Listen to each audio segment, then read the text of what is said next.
This guy farms immortal ogres for points. A monster that no matter how many times you kill it, it will be resurrected again the next day, stronger and faster. Thanks to his skill, Decapitation, he drops them in one clean strike and treats the hunt like practice. With the points he earns, he blesses a withered tree into an emperor apple tree, and those apples sell for a crazy amount of money. But he wasn't always this strong. To understand the story better, let's go back to the very start. Earth was dying and lost every vitality it had to provide, and then a certain being revealed just what Earth needed. The Absolute being advised to dispatch to another world, and with this, dispatchers, who are now regarded as heroes, left the Earth for other worlds. From the other worlds, dispatchers are able to bring back new things that are essential for humanity's survival. Our MC, Chansu, is working a trash gardening job, but he wishes that he could become a dispatcher too. After the day's work, he heads to the dispatcher reunion center, where there is a bulk load of people trying to get information on their loved ones. He manages to get past all the other people who are there to reach the receptionist.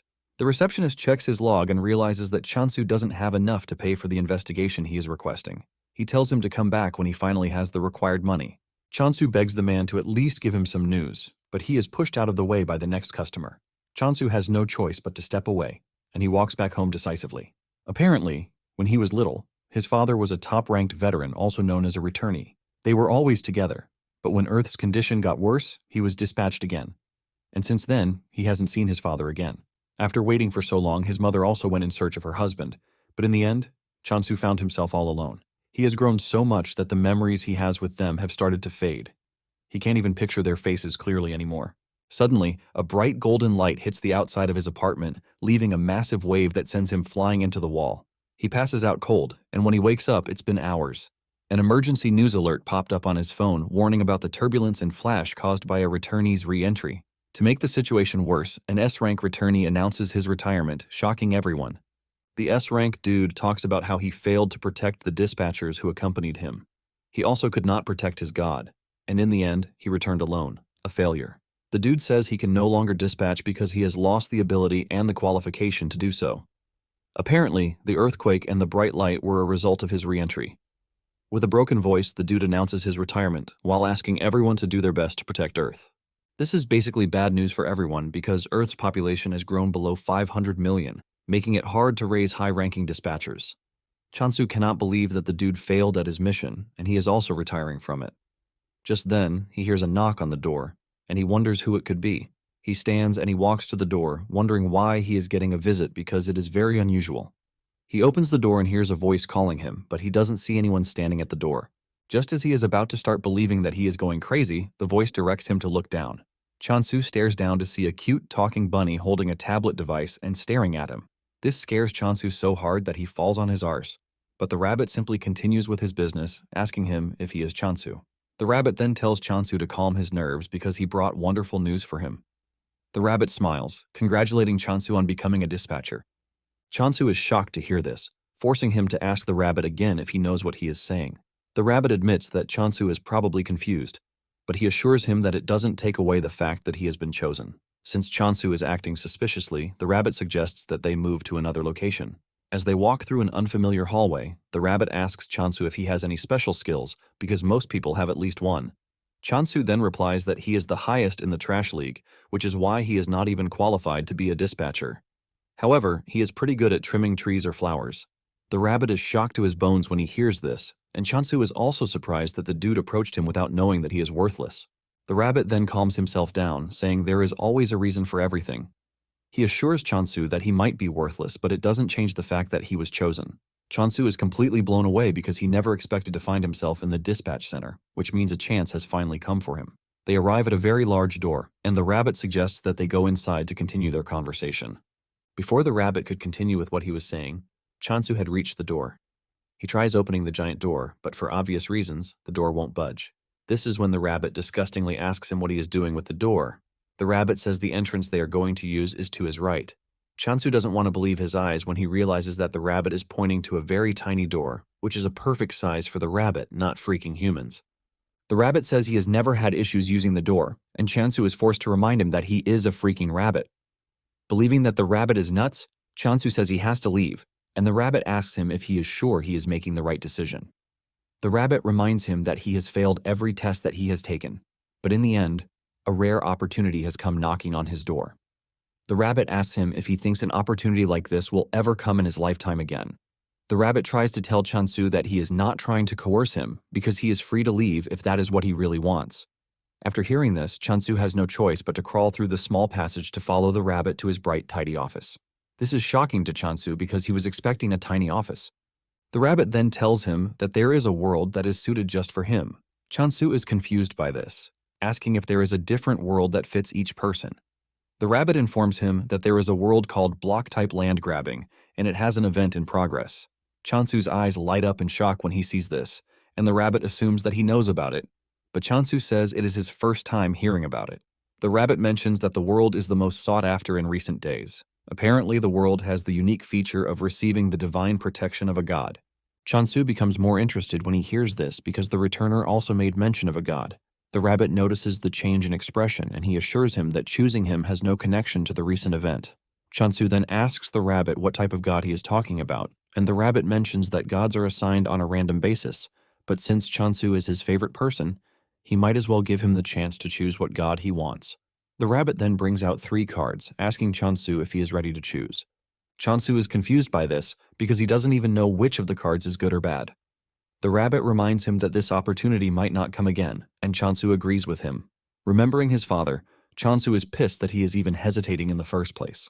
Chansu then chooses his card and a visual representation of the god appears right in front of him, shocking him. This scares the living daylight out of him, and when he stares at the card that he chose, he realizes that it is the god of negation, with a 44% rate. The rabbit urges him not to be a coward because everything he just saw is nothing but a dramatic effect.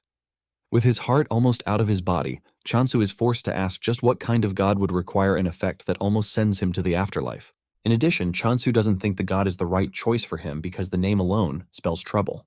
Chansu gets back on his feet and nervously asks the rabbit if there is a chance that he can draw the cards again. The rabbit assures him that he can, ultimately shocking him. Chansu quickly draws the card and just like before he pulls the god of negation again. Chansu is pissed, and he starts assuming that the draws are a scam because there is no way he is getting the same god every single time. The rabbit then tells him that there is nothing wrong with the cards. Chansu is surprised to see the rabbit change his expression, and then he tells him that he has just one last chance to draw a card. He urges Chansu to choose properly this time around. Chansu is frustrated, and he hopes to just pick anything, which is basically not the god of negation. He draws another card, and this time a bright green light appears, and Chansu's face brightens up with hope. This time around he pulled a card, which is the goddess of abundance, but it has a less than 1% probability. He is about to lose interest when he sees a visual representation of the goddess, and boy, she is freaking hot. Even the rabbit can see the practical imagination on Chansu's face. The rabbit smiles, asking Chansu if he would like another chance. This shocks Chansu because the dude literally just told him he was giving him the last chance. Chansu then asks the rabbit what would happen if he decides on the current card, and the rabbit lets him know that he would have to depart immediately. Chansu is shocked to hear this, and the rabbit asks him if there is any reason for him to hesitate. He tells Chansu that he has a rare chance to go from being a dispatcher to becoming a returner. The rabbit starts feeding his head with sweet imaginations of how people will celebrate him for being a hero. The rabbit tells him that being a dispatcher will give him a very good life, which is 10 times better than the one he is currently living. Chansu realizes that the rabbit is actually right because his life is basically worthless in the first place. He makes his decision, and the system informs him that he has been chosen to serve the goddess of abundance. The image of the goddess is shown to him, and it is just what he imagined in his head. Chansu smiles, believing that he would be able to do anything if he were with such a goddess. Chansu then asks the rabbit where he is supposed to go. The rabbit opens a portal, saying it is time for them to go. But just then, he pushes Chansu straight for the portal. Chansu fears, asking the rabbit if it is really safe for him to enter the portal. The rabbit teases him that the portal is beautiful, but to Chansu, he is staring at an obvious death trap. Nonetheless, he has no intentions of backing down, as he plans to become very successful to show his haters that they are trash. While he is busy thinking about how he is going to become successful, the rabbit pushes him into the portal. Just then, a voice scolds the rabbit for directly intervening in the matter when he knows that it is quite forbidden. The rabbit replies that they have no choice because Chansu is the only one who can help. While getting sucked into the portal, Chansu spots the loading screen, and a tip pops up, telling him the percentage signifies the size of the god's faction. This shocks Chansu to his bones because he thought the percentage was a probability, but it turned out to be something worse. Chansu finally makes it to his new world, with the pain that he is just learning about something so crucial. He looks around to see that everywhere is not far from a wasteland. In addition to the goddess not having a faction, he has found himself in a doomed land. Seeing this, tears fall out of his eyes, and he concludes that he is done for. Chansu was expecting an abundant land, but everything he is staring at is nothing but a wasteland. The system window pops up again, welcoming Chansu to the world of digging. It tells Chansu that he is the apostle of the goddess, and he is required to secure as many land rights as possible through digging. Before he starts doing anything, he thinks of looking around first. He figures out that he needs to find the goddess, and he suddenly runs into an old, shabby sickle. He wonders if someone used it and then threw it away. Since he is a gardener, the sickle matches his hand really perfectly. Suddenly he feels an overwhelming presence behind him, and fear grips him that a monster is about to consume him. Fear creeps through his body when he realizes that he hasn't even met the goddess yet, and a monster is about to make a meal of him. Chansu concludes that death is the last thing he wants at the moment. He decides to threaten the monster by swinging his sickle.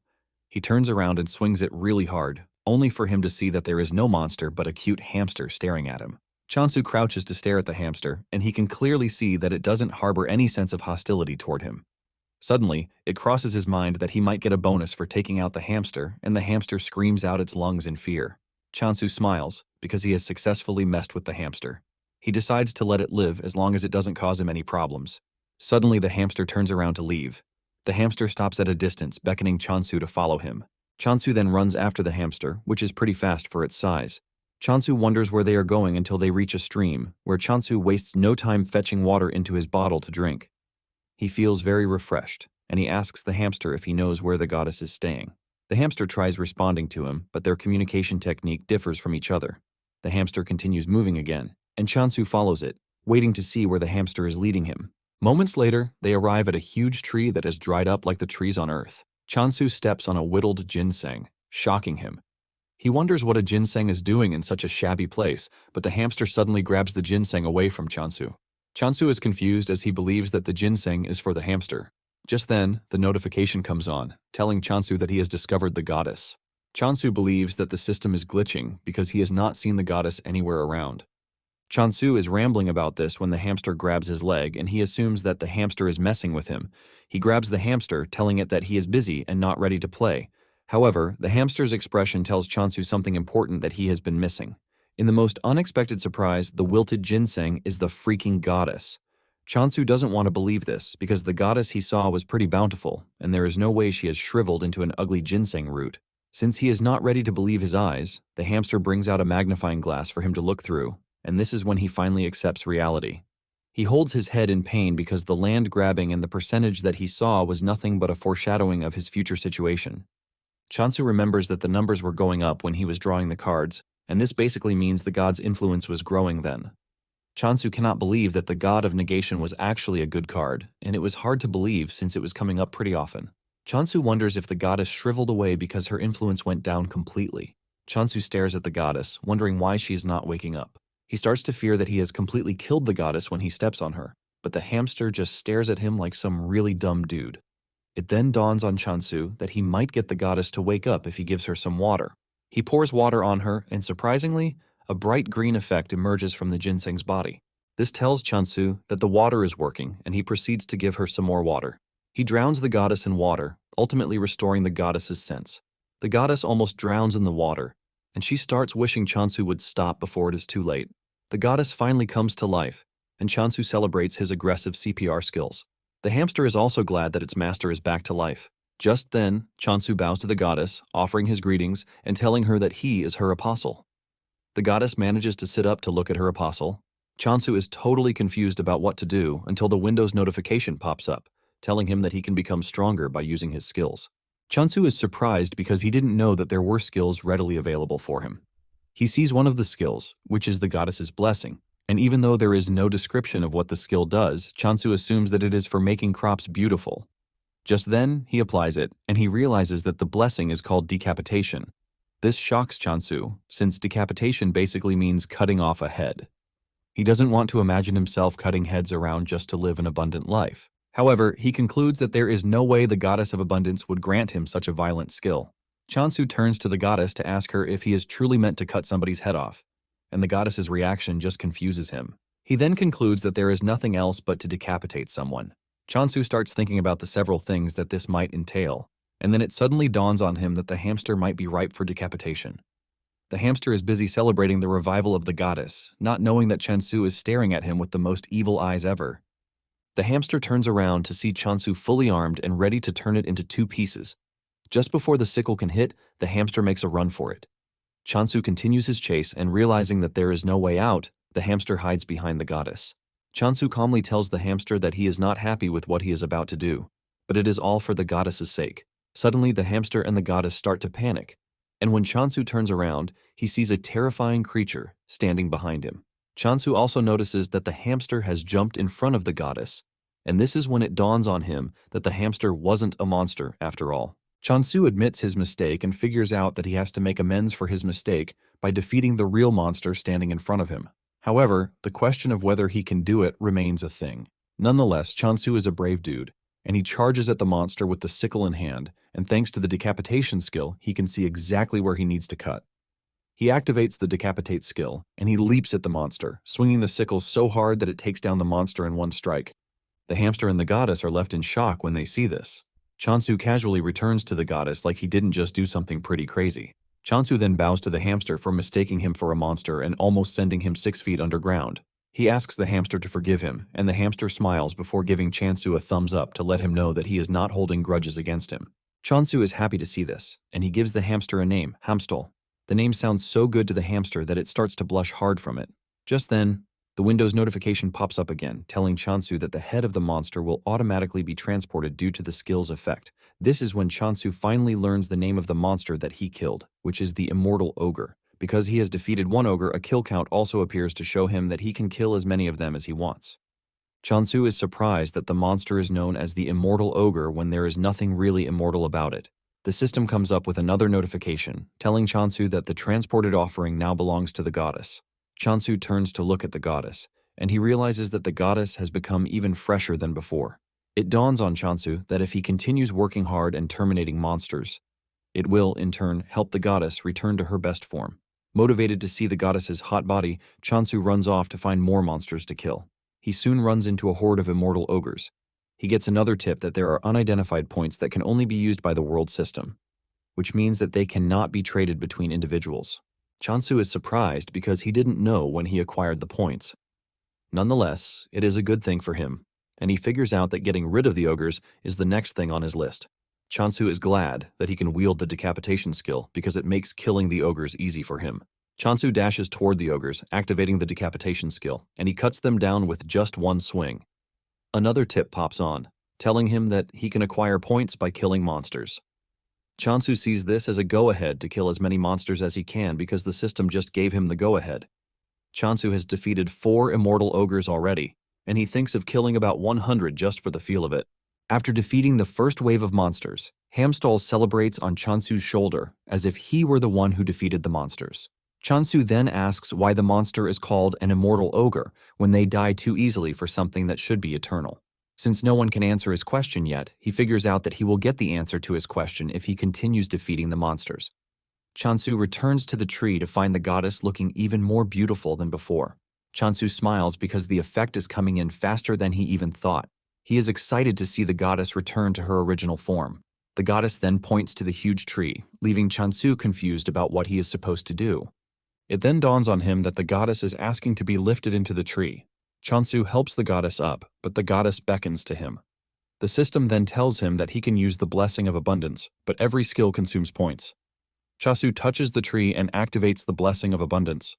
He pours all of his skill points into it, and with the help of the skill, he makes the tree bountiful again. By the time he is done, he is surprised to see that the tree is an apple tree, and there are apples hanging everywhere. He plucks one of the apples that looks really giant. Even though he has not seen an apple before, something tells him that it shouldn't be that big. Even though he is tempted to munch on the apple, he decides to offer the first harvest to the goddess. The goddess accepts the fruit, and to his shock, the goddess absorbs the apple in seconds. This leaves Chansu questioning the possibility of what he just witnessed. He realizes that the goddess is quite powerful and figures out that getting on the goddess's bad side is not a good thing for him. Chansu leaps onto the tree to fetch a bunch of apples so that he and Hamstall can both eat. Chansu figures out that he has to be pretty strong because the goddess he serves is not one to joke around with. Chansu munches on the apple, and he is surprised at just how delicious it is. While he is quietly enjoying his apple breakfast, The goddess, on the other hand, is wondering how Chansu is able to defeat several monsters in a single day. In addition to this, he was able to bring such a giant tree to life in just a day. A cold feeling runs through the goddess's body as she starts to wonder where such a monstrous boy like Chansu emerged from. Taking a deep dive into Abundance's backstory, she was in charge of food, and she was a force to reckon with because of the high-quality agricultural products that she offers. However, when the god of corruption started absorbing other factions, Abundance had no choice but to run away because corruption's power was getting too massive.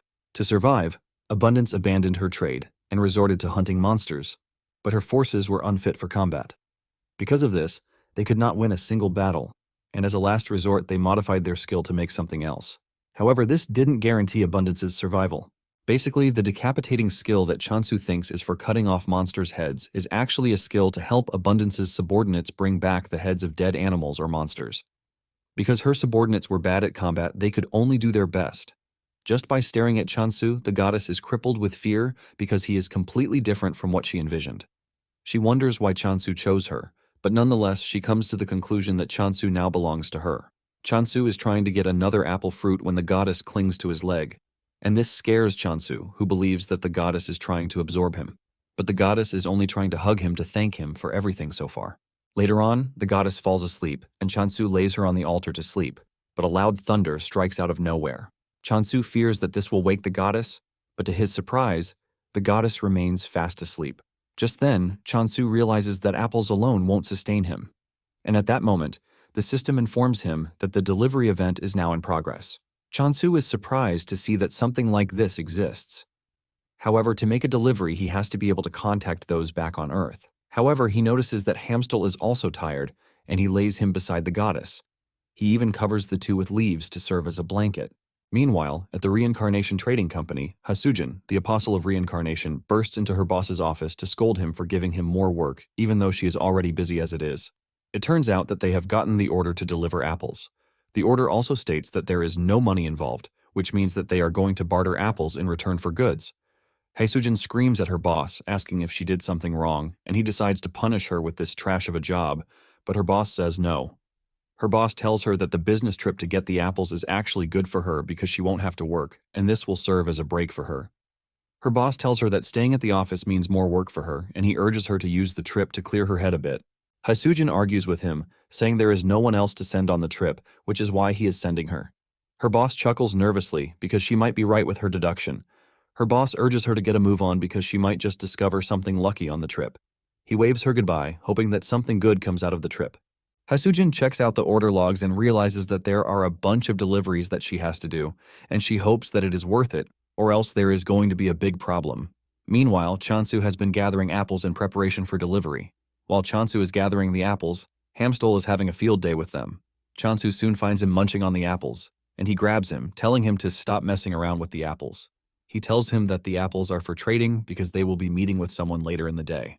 Since the delivery person will be coming a long way, Chansu figures out that acting all cool on the first day will leave a good impression on whoever the person is.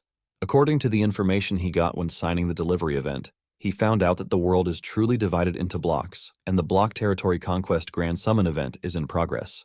Even though it appears as a regular land, there is a wall at the edge, and to move to another block, a movement ticket is needed. Chansu figures out that there is really nothing around him, and it would take him a whole week to reach the nearest village. Chansu is glad that the delivery only takes 2 days.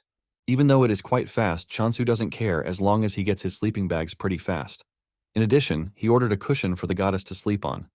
Chansu is aiming to raise the goddess's affection to the maximum to make sure he doesn't get on her bad side. Chansu also notices that the immortal ogres have been showing up on their own since the day before, which is a good thing for him. He has finally figured out in the name that the immortal is more or less a reviving term.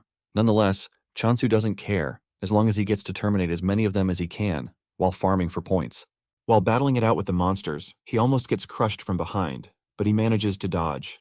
This is when it dawns on him that the monsters have gotten slightly faster. He assumes that the monsters grow stronger just like skills do. Even with this, Chansu feels no danger coming from them whatsoever.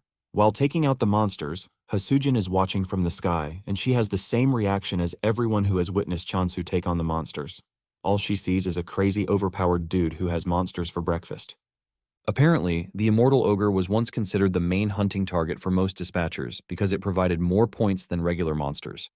However, no matter how many times it was killed, it always resurrected the next day, stronger than before.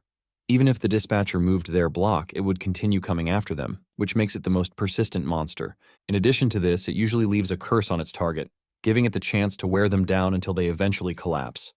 In the end, it became a creature that everyone avoids. That same creature is what Chansu is cutting down like tissue. Hasujin starts wondering if Chansu is so reckless that he doesn't even care about the monster's retaliation. Hasujin also notices that Chansu is not even purifying the defeated monsters. With everything she has seen, she assumes that Chansu is a swordsmaster.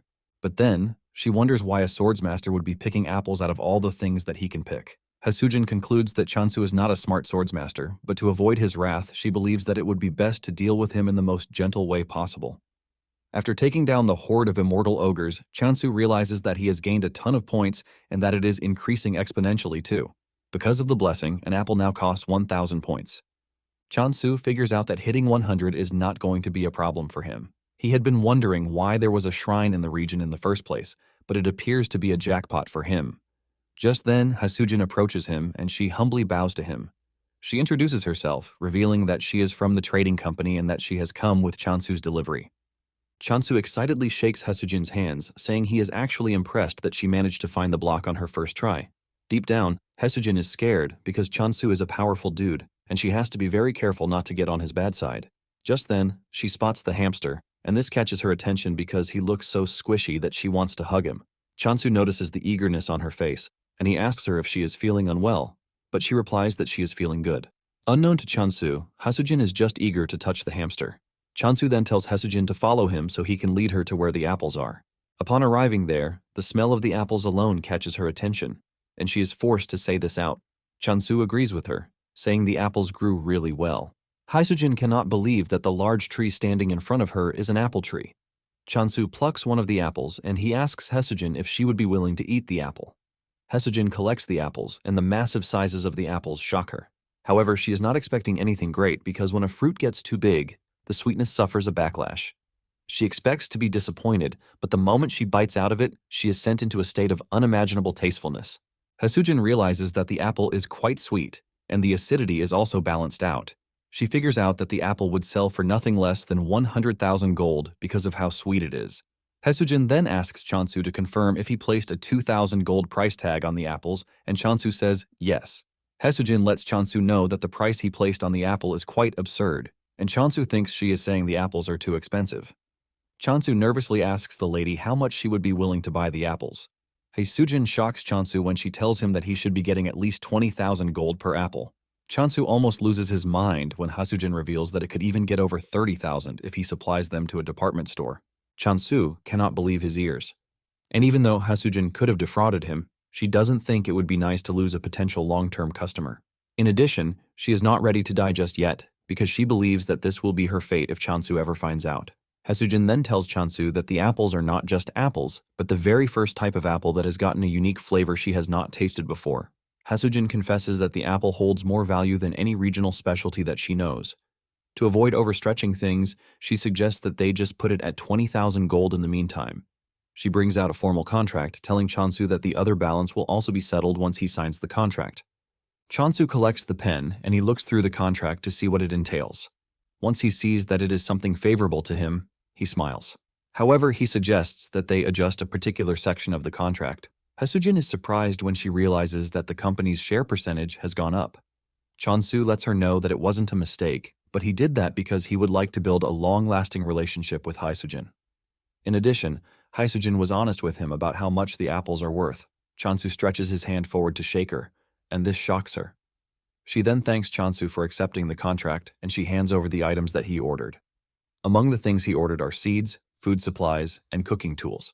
In addition, there is a familiar egg, which is a commemorative gift from the trading company. Hasujin assures him that it will help him with his farming. She hands over the eggs to Chansu and says he might not even need them because he is already raising one. Chansu is surprised because he can't see the said familiar that he is raising. Hasujin then points to Hamstall, believing that Hamstall is Chansu's familiar. Hasujin then tells him that the more points he pours into the egg, the stronger it is going to be when the familiar hatches. However, she urges him to be careful because if he overdoes it, the egg will crack.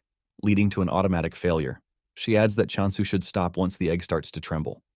After the instructions, Chansu tells Haesujin that he might just have to try it to get the perfect feel for it. Haesujin asks about the expected harvest and schedule for the apples, and Chansu says one day should be enough. This shocks Haesujin because they are going to be getting daily supplies of apples. After their brief, long, boring conversation, they work out the schedule, the numbers, and the visit dates. After everything has been sorted out, they conclude the first part of their deal. After Haesujin is gone, Chansu walks up to the goddess to thank her for staying hidden when Haesujin was around. Chansu looked at the several supplies that he got and couldn't believe that the sales of apples were lucrative.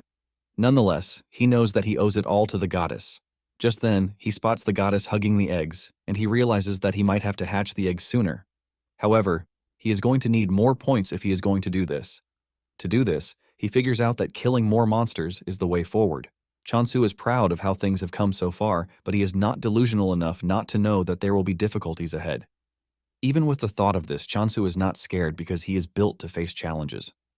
When Haesujin returns to the trading company, she tells her boss everything that she saw. She tells her boss that Chasun is definitely Korean, but she assumes that he is a member of the combat factions. Her boss is surprised that a combat-oriented person is able to raise such a good bulk of apples. Haesujin reveals that Chansu took down undead monsters with just a rusty sickle, and he only targeted their heads.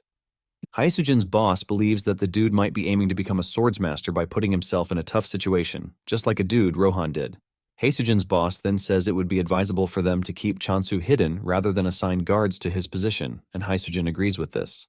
While saying this, the dude doesn't stop munching on the sliced apples in front of him until Haesujin grabs his hand, reminding him that they are supposed to eat them together. Back in the world of abundance, Chansu is already pouring points into the eggs to try and hatch them. He wonders if he is going to get a cute or strong monster from the eggs. Just then, the egg cracks, leaving a bright light, and Chansu believes that an SS rank familiar is going to step out of the egg. Chansu's entire smile fades away when he sees a chick popping out of the egg. He cannot believe that all the hype was just for a big chicken when he was hoping to get a worker. He starts wondering what to do with the chick, and the first thing his mind goes to is to raise the chick to eat it. However, he is hesitant because he cannot just cook and eat a chick that he poured 120,000 points into. Because he is trying not to get too attached, he decides to give it the name Ari. Just when he is trying to get familiar with the Ari, the other egg starts to hatch too. Just like before, Chansu is hyped, as he believes that this will come out to be a worker. However, his face crashes in disappointment when a pig emerges from the egg, and Chansu wastes no time giving the pig the name Doji. Chansu is extremely disappointed, leaving him to wonder why he is getting only ingredients. He was told that he was going to get a familiar, but at this point, he thinks he has been scammed. Just then, Ari and Doji walk up to the goddess to greet her, and the goddess urges the two to forgive her for failing to protect them to the very end. The two also apologize for not being able to serve their goddess the way they should have served her. The goddess appreciates their honesty, but tells them that there is something they need to be careful of, and this is her apostle. She tells the two that Chansu doesn't know that they are her retainers, and he might just sell them off if they prove to be useless to him. To make it worse, he might even eat them, and the two can feel the scary aura coming from Chansu, which makes the goddess's claim valid. The goddess urges the two to be on their best behavior until Chansu is able to obtain the communication skill. The two agree with the goddess, saying it would be better for them to just observe as it is. The next morning, Chansu heads out as usual, and his main targets are the undead monsters. Doji and Ari wake up early in the morning to hear commotion everywhere. The sleep disappears from their eyes when they see Chansu running about, cutting down undead monsters. This is when it finally dawns on the two that Chansu is pretty dangerous, and the goddess was not joking when she told them to be on their best behavior. Ari tells Doji that Chansu was staring at them in the weirdest way, and Doji panics when he remembers this. Just as he finishes taking out the undead monsters, Ari and Doji appear with a towel on their head. They praise Chansu for the hard work and tell him to clean up with the towel. The two have seen Chansu in action, and they have finally understood what the goddess told them about being useful. Chansu thanks the two for being thoughtful, and after cleaning up, he offers them an apple. Doji rushes toward the plate while Ari is trying to act like he is not a glutton. Chansu is happy to feed the two because he once heard that grape-fed pork always tastes better. Ari tries to stop Doji from eating so he won't grow into Chansu's desired flavor. However, Ari also gets drawn in by the flavor of the apple because of the amount of points that Chansu poured into it. Nonetheless, he manages to control himself. Chansu then offers him grains and he jumps on the grains without wasting time. To him, he is making the right decision because he is never going to grow into fried chicken like Doji. After this, Chansu moves over to farming. He has Doji dig the ground, while Ari plants the black bean seeds. Chansu then covers the ground and gives the seeds water before adding the blessing of abundance. In no time, Chansu has a farm with healthy plants covering it. Chansu holds one of the seeds in his hands, and the moment Ari spots the seed, he locks in on it. He rushes toward Chansu, but he hides the seed, telling him that the first harvest must be given to the goddess. Chansu gives the goddess the seed as usual, and she absorbs it in the most weird way, just like she always does. Chansu then tells Ari and Doji that it is time they eat because they are going to plant potatoes later. Unlike before, Ari consumes as much food as Doji. The two end up looking like inflated balloons, and Ari believes that he is done for because he couldn't hold back his hunger. On the other hand, Chansu is just happy that the two are eating well, and this serves as a motivation for him to plant more crops that they are going to enjoy. Just then, his mind crosses the apples, and he hopes that they are selling well on the market. At the store, Hasujin's boss notices that the apples are the only items left for sale. A lot of people have gathered, but none of them are ready to buy, which is expected. He had even decorated the apple and packaged it well to make it more pleasing, but people don't think a single apple is worth 200,000 gold. He is left scratching his head in frustration because he has no idea how to convince people that the apple is actually delicious. He is pretty sure that everyone will change their minds after just a bite, but the problem is getting them to have a bite. Suddenly, he hears someone purchasing the apples. He rushes to the attendant to ask him what just happened, and the attendant reveals that all of the apples are sold out. He doesn't want to believe this, since there was still a bulk load of it some minutes ago. The attendant reveals that someone tasted one and then bought everything. The signature on the payment slip says Rohan, and this is when it dawns on the manager that the person who just patronized them and bought out the apples is none other than Rohan, the pioneer of the handicap training method. Rohan is also known as the unrivaled Swordmaster, which makes him a big deal, and the manager admits that they have struck gold. This ends up making the news big time, and everyone believes that the apples are what Rohan ate to become a Swordsmaster. Heisujin's boss, Ryuwu, starts getting calls from everywhere. Everyone wants a box or 100 boxes of the miracle apple. A week after Chansu arrived in the abundance world, he admits that he has been living life greatly. He has potatoes with him, and he is ready to cook. While cooking the tasty potatoes, Doji is already holding his leg to let him know that he is interested. Chansu simply reveals that he is not making the potato for him because he just finished eating his own meal. Nonetheless, he still gives him some to eat. Moments later, Hasujin shows up, and she is surprised to see that all of Chansu's familiars have hatched. To Hasujin, she is staring at a bunch of cute teddies that she can hug to feel better. Meanwhile, Hamstal and the other two are covering the goddess to make sure that she is not exposed to Hasujin's glaring eyes. Chansu then asks Hasujin why she came. Hasujin mentions that she has some good news for him. She brings out sales receipts to tell Chansu that all the apples sold out, and they all sold out for the tagged amount too. Chansu holds his head in shock and amazement because everything went off in just 2 days. Hasujin tells him that the most unbelievable part of everything is that everyone now wants a taste of the apple. Chansu is blown away because he never saw apple as something that would command so much money. He remembers that apples were usually sold for less than 1,000 gold. Because he's getting 30% of the profits, Chansu realizes that he is going to make at least 60,000 gold per apple. With a simple calculation, he realizes that he would have gained 3 million in one day if he managed to sell 50 apples. Chansu's mind blows out of the roof when he realizes that an annual profit of 1 billion is coming his way. Chansu is glad that he is on the right trajectory, and he believes that with this, he might be able to find a clue about his parents. Chansu tells Hasujin that he is not a mood killer, but he asks her how long she thinks the hype over the Emperor apples will last. Chansu knows that the apples are currently popular, but he also knows that there is no way they will continue selling for that huge amount in the future. Hasujin then assures Chansu that she understands his concern, but lets him know that 100 apples a day to a target audience of 1 million means they will still be in business for 27 years. Chansu is shocked to hear this, and he assumes that it is an overestimation. Hasujin then tells Chansu that he has nothing to worry about. Hasujin then asks him if he has thought about increasing his apple production. Chasun smiles nervously, saying he has grown other crops too, and it will be nice if she tastes them. He assures her that they are as tasty as the apples. Hasujin's eyes light up like a goblin when she hears this. Chansu then tells her to sit tight while he serves her potatoes first. Hasujin takes a bite out of the potatoes and she melts in sheer joy at how sweet they are. She starts imagining all the good things that will come out of the potato if managed right. Just then, Chansu shows up with pancakes and fries. Hasujin shed tears as she consumed the food in front of her. She mentions that the potato fries can be considered a main dish instead of a side dish. Chansu then finishes the combo with roasted sweet potatoes. The moment he serves this, Doji and Ari go crazy, demanding that he give them too. Chansu then suggests that they all eat together. Chansu notices that Ari is looking skinny, and there is one explanation for this. It is basically because Doji has been stealing Ari's food, preventing him from eating properly.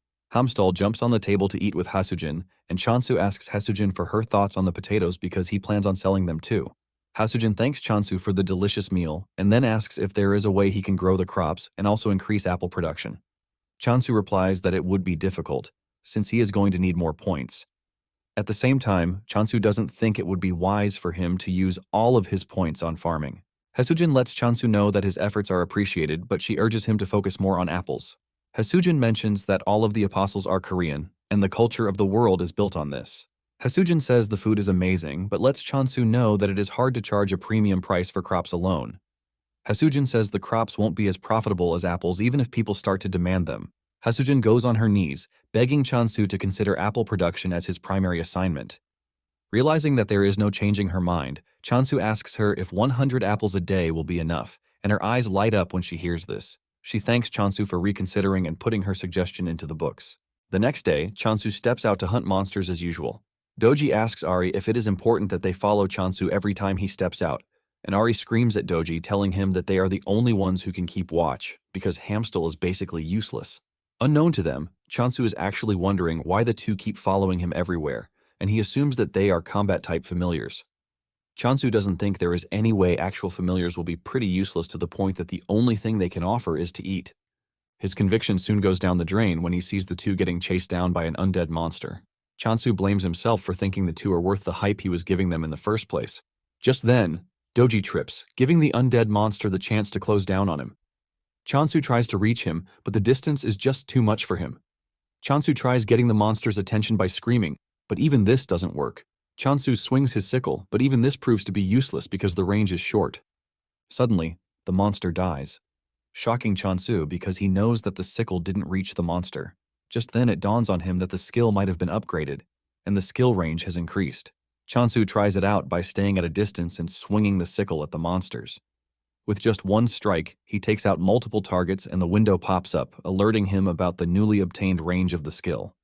In addition, he gets a new skill, mass decapitation, and this shocks Chansu, but he figures out that this would allow him to handle more monsters. Chansu goes on a rampage, cutting down several monsters, and this scares Ari and Doji. The two immediately run back to the goddess, who is shocked to see them back so soon. Ari tells the goddess that Chansu might have gotten stronger, but at the same time, obtaining the communication skill is also important. The goddess then urges her retainers to calm down because she never granted such a skill. Doji then tells the goddess that the name of the new skill is mass decapitation, and this name itself shocks the goddess. Fear crept through her body as she thought about this because it was her first time hearing it. Even the goddess has no idea what type of person Chansu is at this point. She assumes that he is a grim reaper sent from hell. Just then, the goddess tells the two that she might actually have an idea of what is happening. Doji hears this and his head goes into overdrive, believing that the goddess was truly the one who bestowed the skill upon Chansu. Ari is forced to slap Doji for being so dumb, and he tells him to hear what the goddess has to say before coming up with his trash ideas. Ari then asks the goddess what she thinks happened, and the goddess replies that the apostle's skill has evolved. The goddess mentions that decapitation skill is a modified version of the harvesting skill. She reminds them that the evolved skill allowed the user to engage in a wide range of harvesting, just the same way that the goddess thinks Chansu's skill has evolved into mass decapitation. Ari is surprised to hear this, and he mentions that this was something first-year apostles only could do. The goddess agrees, saying this is exactly why Chansu is pretty scary. However, the goddess thinks he is a thankful dude, which makes things a bit better. The goddess says Chansu might be growing at an exponential rate, but it is all thanks to his growth that they are safe to some extent. The goddess then says she will give Chansu the communication skill once he returns. Moments later, Chansu returns, and the goddess excitedly gives Chansu the chance to pick between two new skills, since it is against the rules to define an apostle's path. Chansu stares at the status screen to see that he has two skills that he can choose from, which are the promise of abundance and communication. The goddess is confident and assured that Chansu is going to pick the communication skill.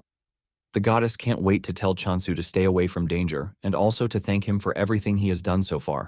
After taking a minute to think about his choices, Chansu picks the promise of abundance skill, shocking the goddess, who least expected this. Before making his decision, Chansu had stared at the screen for some time to know which skill would work best. He stared at the communication skill and realized that it was just a skill that allowed him to communicate with plants and animals. The horror of hearing Ari and the others scream at him whenever they are pissed made him realize that he is going to have a really hellish life if he picks the communication skill.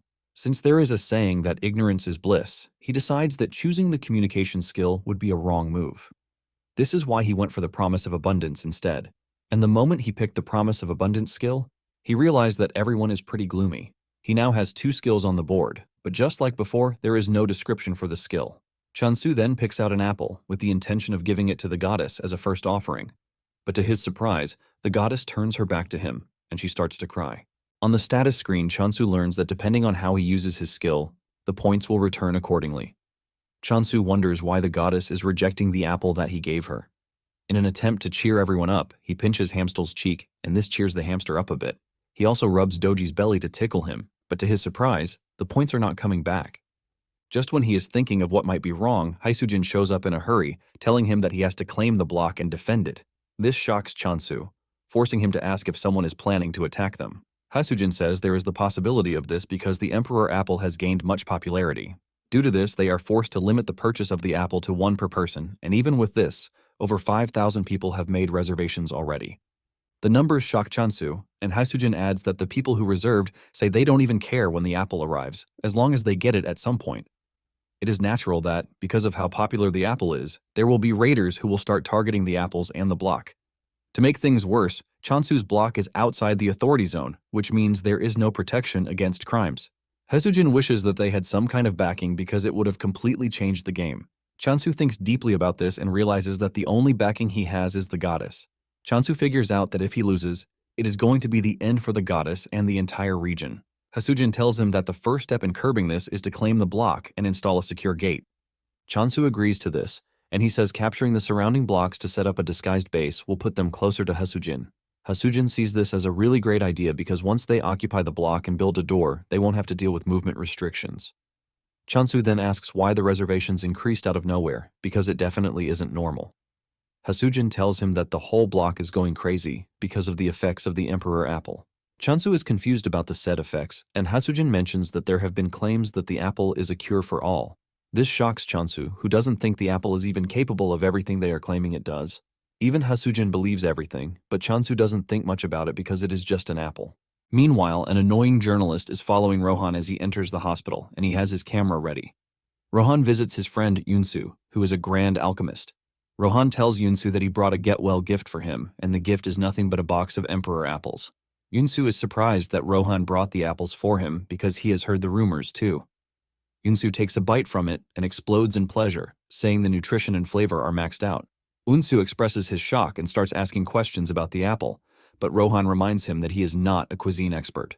While Yunsu is slowly eating the apples, Rohan, who brought them as a gift, is munching on them like crazy. Unsu stares at the apple and says there is no way to get this level of perfection out of an apple, even if fertilizer is used. Unsu screams out in horror when he realizes that his friend is eating the apple alongside him, and Rohan urges him to eat fast instead. Yunsu proudly tells Rohan that he doesn't care because he can easily call the Sunhwan department store and just order his own box of apples. Yunsu's hope is ultimately shattered when he learns that he might be an important person, but this doesn't mean much because the store is already overloaded with reservations. Yunsu tries to get them to sell to him by offering triple the price, but even this doesn't work. While the two are having fun, the reporter is busy taking pictures of them. In no time, an article is released stating that it was the Emperor Apple that helped Yunsu get out of the hospital. Ryu bursts out in anger when he sees this because they are already battling countless rumors, and the article is basically adding fuel to the fire. Ryu cannot believe that everyone thinks the apple is a miracle cure. Back in abundance, Chansu tells the goddess that he needs to step out for a bit to take over the surrounding blocks. Chansu tells Doji and Ari that they will be in charge of protecting the goddess. The goddess is shocked that Chansu is stepping out to claim territories, and she assumes that it is because he just got a new skill, which is not even a combat skill. The goddess grabs his leg to prevent him from leaving because it is dangerous. Since Chansu can't understand the goddess, he assumes that the goddess is holding on to him because she now needs protein.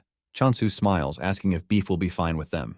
Chansu excitedly heads into the storage room to get the frozen beef that he ordered earlier. Chansu is excited because it is basically the first real meat that he has gotten his hands on. Back on Earth, he only feasted on lab-grown meat. Chansu excitedly puts on the stove and he starts grilling the meat. He admits that the smell is definitely on a different level from the cultured meat he has always eaten. Doji is already excited to eat the meat, but Chansu tells him that the meat is for the goddess. Even Ari is disappointed because Doji just ate, and he is already eager to jump on grilled meat. All while he is preparing the meat, The goddess looks absolutely mad, and Chansu believes that she is just hungry. Moments later, he finishes the meat and hands it over to the goddess, but to his surprise, the goddess trashes the delicious-looking meat.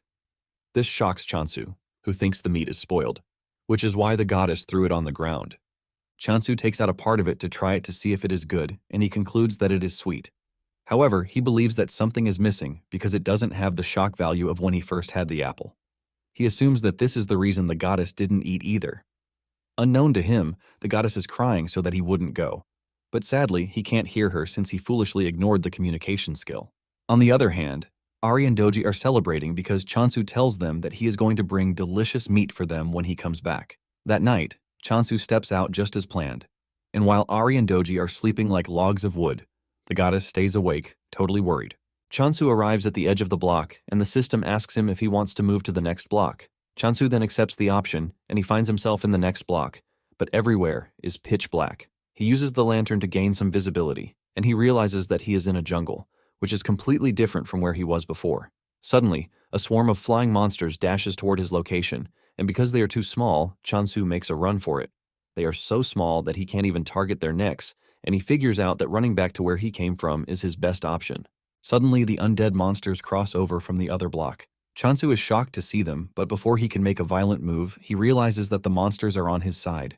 Since he can't hear them, he doesn't know that the undead monsters are ready to protect him from other monsters because they believe that they are the only ones who have the right to kill Chansu.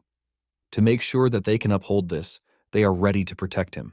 The undead monsters then head straight for the bugs to start wiping them out, giving Chansu the chance to retreat back into his own block. Just then, the system informs him that he has earned bonus points from defeating evolved monsters. This shocks Chansu because he is basically earning points from the monsters that the immortal monsters defeated. Chansu smiles evilly because he has somewhat hit a goldmine of points. He realizes that this changes everything because he is gaining points, and his customers are also increasing. The undead monsters that he was once running from are now bonuses to him. Back at the department store, Haesujin complains about the number of calls and orders that they have gotten. Ryuhu confesses that they have been allowing the rumors to fly for so long, but he doesn't think they can allow it to spiral any further. To curb the entire problem, he tells Haesujin that any mention of the Emperor Apple is strictly forbidden.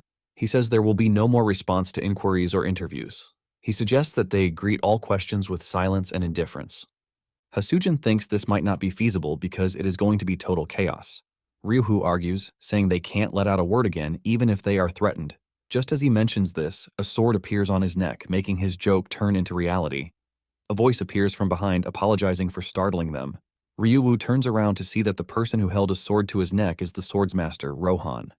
Ryuhu is crippled with fear, and he asks Rohan why he has come to the office. Rohan says he has talked to Ryuhu's boss already, but he didn't give him the answer that he wanted. However, he hopes that Ryuhu will be more cooperative. Rohan then drops the big question, asking Ryuhu who is responsible for growing the Emperor Apple. In addition to this, he wants to know where the said person is. Ryuhu immediately runs behind Haesujin, telling her to explain things to the scary Rohan. Haesujin is shocked that Ryuhu is hiding behind her when he is the senior and should be the one explaining things. Ryuhu frantically tells Haesujin that he never thought Rohan would bring a real sword to a civilized talk. Haesujin is ultimately disappointed, and she finally understands the saying that bosses are trash. Even though she is scared, Haesujin stands her ground, telling Rohan that the company doesn't joke with their clients' information. The moment Rohan hears this, he pulls out his sword and the two almost faint from fear. Surprisingly, Rohan drops the sword on the floor instead of ripping them apart with it. Rohan then tells the two that he doesn't need them because he is just going to find the farmer by instinct. After saying this, he turns around to leave, shocking Ryuhu and Haesujin.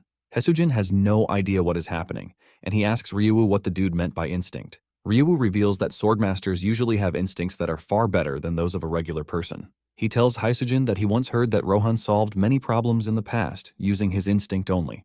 Haesujin is blown away by this, leaving her to wonder if what Rohan just said is possible. 2 days later, Chansu was waiting for the arrival of Rohan because Haesujin had already gave him the heads up. He wonders why Rohan has not shown up at his doorstep even after 2 days. Suddenly, he gets the notification that someone has entered the block. Without a doubt, he figures out that it has to be Rohan. He stands by the door, waiting for him to enter any minute, but to his surprise, no one enters. He assumes that there is a glitch in the system since all visitors are expected to enter through the gate. He checks through the system again, and he figures out that it is not a glitch. He decides to check out the surroundings just in case, and suddenly he is hit with a big surprise. Chansu watches as Rohan tears down a section of the barrier with nothing but his sword. Just the sight of Rohan sends chills down his spine, and Rohan walks up to him, asking him if he is the apple cultivator. Chansu tries to hide his nervousness by welcoming Rohan the best way he can. Rohan goes straight to the point, telling Chansu that he is there to buy apples. Chansu is shocked by the sudden request, and he asks him how many apples he plans to buy. Rohan says he would like 100 apples, but if he can get 200, he doesn't mind. This shocks Chansu and he screams out, telling Rohan that what he just requested is practically impossible. Chansu mentions that the limit to apples that he can sell is 50. Without arguing, Rohan says he is fine with 50 apples. Chansu then asks him what price he is willing to offer for the apples, and Rohan says 200,000 gold each. This shocks Chansu, who tells Rohan that they don't offer packaging like the stores, but Rohan doesn't mind one bit. Chansu also asks him if he is aware that he just mentioned the department store pricing, and Rohan assures him that he is aware. The amount of money Rohan is offering is so crazy that Chansu is already thinking of selling more for him.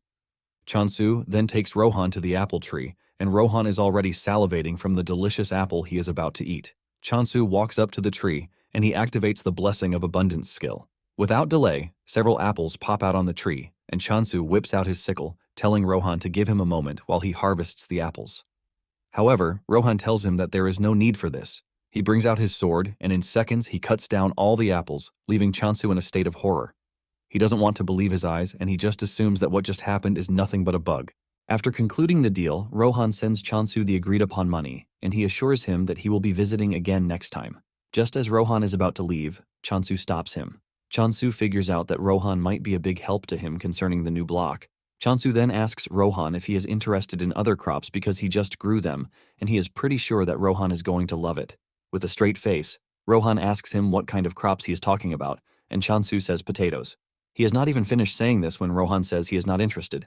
Chansu pushes further, saying he has sweet potatoes and beans, but Rohan's answer remains the same. After denying all of his requests, Rohan says he is going to leave. Realizing that Rohan is integral to his plan, Chansu makes a desperate move to tell Rohan that he is going to give him more apples than what they agreed upon. Chansu can sense that Rohan is not a bad person, even if he appears to be strange and wild. Chansu then tells Rohan that he needs to take over another block if he is going to continue with the steady supply of apples. To do this, he tells Rohan that he is going to need his help, and in return, he will pay him with apples. Chansu is wondering if his plan will work when Rohan walks up to him, telling him that he has agreed to the offer. Without wasting time, Rohan heads to the new block, with Chansu running after him just to keep up. Chansu is surprised that Rohan is heading to the block immediately, and he starts wondering just how strong the dude can be. Chansu notices that the ground is wet with a strange liquid, which is very different from his own block. Chansu is staring at his dirty shoes when a monster appears behind him. Before the monster can make a meal of him, Rohan drags him off, telling him to stay behind him because hanging around is dangerous. Chansu cannot believe that Rohan is using the word dangerous when he is the one who is the dangerous one. Chansu is surprised that he almost got eaten by a monster disguised as a plant. Chansu then tells Rohan that he doesn't need to do too much, since he will be the one managing the block in the end. Chansu wants to get rid of the monsters by himself. He activates decapitation, and he starts cutting down the monsters like they are nothing. After he is done, he activates the Blessing of Abundance. Meanwhile, Hasujin has entered the block, and she is moving around when she hears Chansu call her name. She looks down to check on Chansu with a bright smile on his face, but the smile disappears when he sees Rohan with Chansu, working on a plant. Hasujin rushes down to ask Chansu what is happening, and Chansu says that since he is planning on taking on the surrounding blocks, he decided to plant his foot in the area.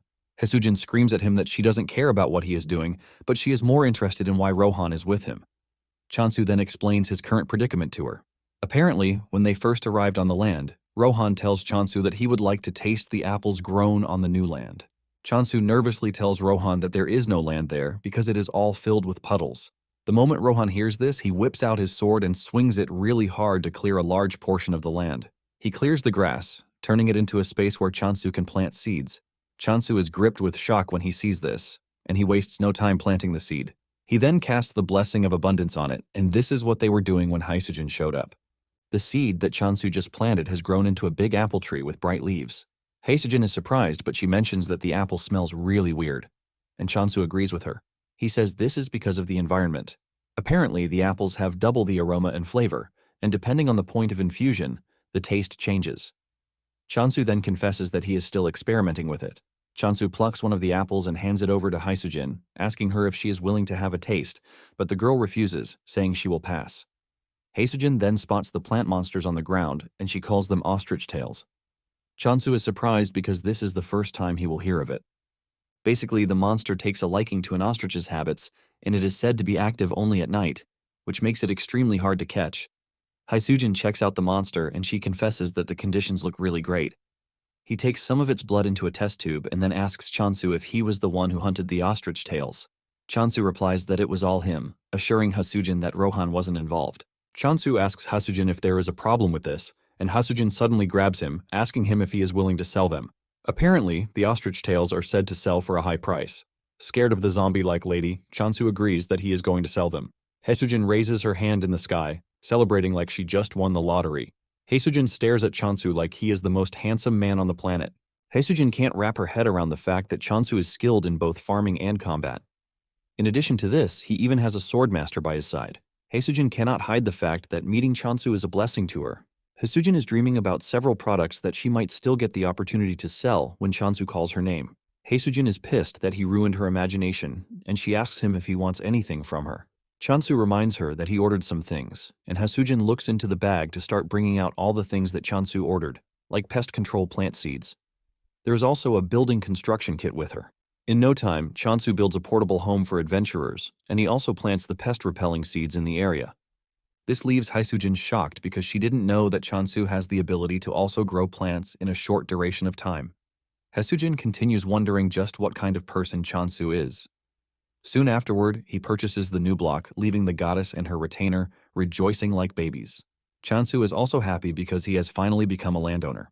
Apparently, a single block usually consists of 100 ownership units, and once all are acquired, the faction gains possession. Chansu is exceptionally happy because back on Earth, he could barely acquire a single room. In addition to this, purchasing the land comes with a bunch of new features, and the most important one is the block's trait assignment feature.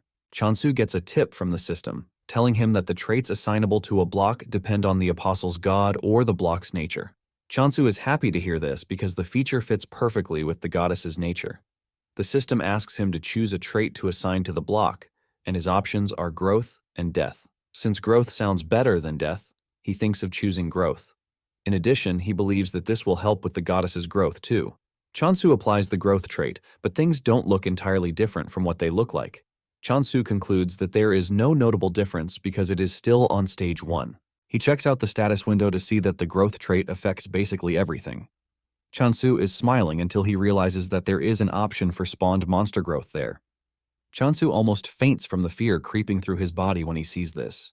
This basically means the trait has its bad and good attributes. One of the bad attributes is that the undead monsters have partaken in it too. Even though they have grown, Chansu is relieved that they are still manageable. Chansu heads out as usual to take on monsters, and he easily takes them down as usual. He is glad because the undead monsters growing stronger also means more points for him. Suddenly, Rohan appears behind him, shocking him because he didn't even sense his presence. Chansu figures out that Rohan has come to see him because his apple is already finished. Rohan wonders what Chansu meant by already, and Chansu reminds him that it has not even been a week since he got the last batch. Chansu concludes that Rohan is just going to die from eating too many apples. Chansu then asks him how many apples he needs, and he replies that he wants 120, but if he can get more, he won't mind. Chansu then tells Rohan that he would have to adjust the flavor because of the change in environment. He says Rohan will taste one for free. Unknown to Chansu, the goddess and her retainers are gathered under the apple tree. He is shocked when he gets there to find them playing around. The group almost sinks into the ground when they spot Rohan, since he looks pretty dangerous. Suddenly, Rohan swings his sword, and Chansu believes that he is aiming for the group. He dives to protect them, but in the end, Rohan was just aiming for the apples. Chansu believes that Rohan has not sensed the presence of the goddess, since he called them familiars. Just then, Rohan says he can sense the growth trait on the block, and because of this, he would like to stay and train, but he assures Chansu that he is going to pay. Chansu becomes interested when he hears that Rohan is willing to pay, and he asks him how much he is offering. Rohan smiles while telling him the amount of money he is ready to throw out. This sends Chansu into a state of ecstasy, and he immediately shakes Rohan's hand, welcoming him as his esteemed customer. Rohan asks him if he thinks his request is possible, and Chansu says yes. However, he wants to know if the environment will not be torn in half, and Rohan assures him that it won't. Chansu also asks if things will suddenly explode out of nowhere, but Rohan assures him that he has nothing to worry about.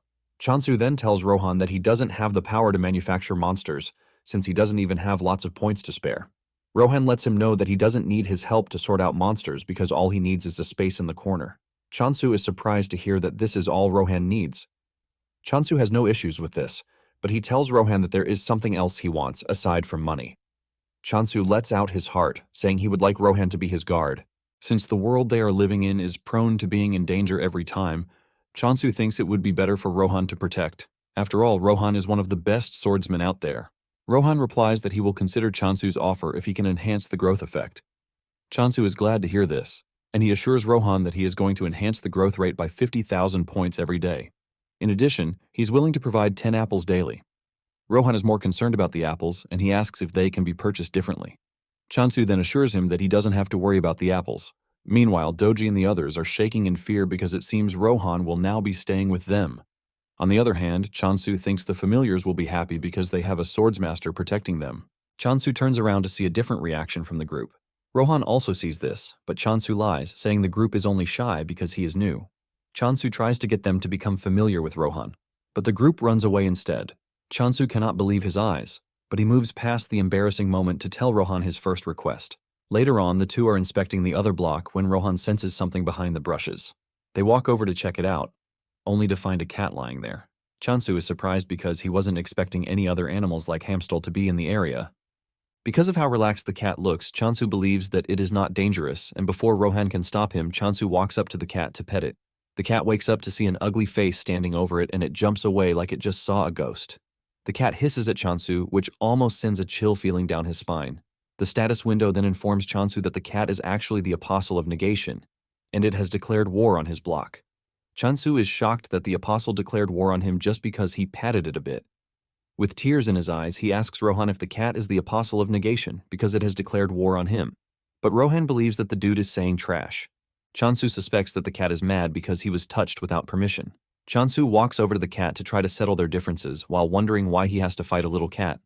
Just then, Rohan shocks him, telling him that he won't be fighting the cat. Rohan says the apostles he will be fighting will appear through the block's border very soon.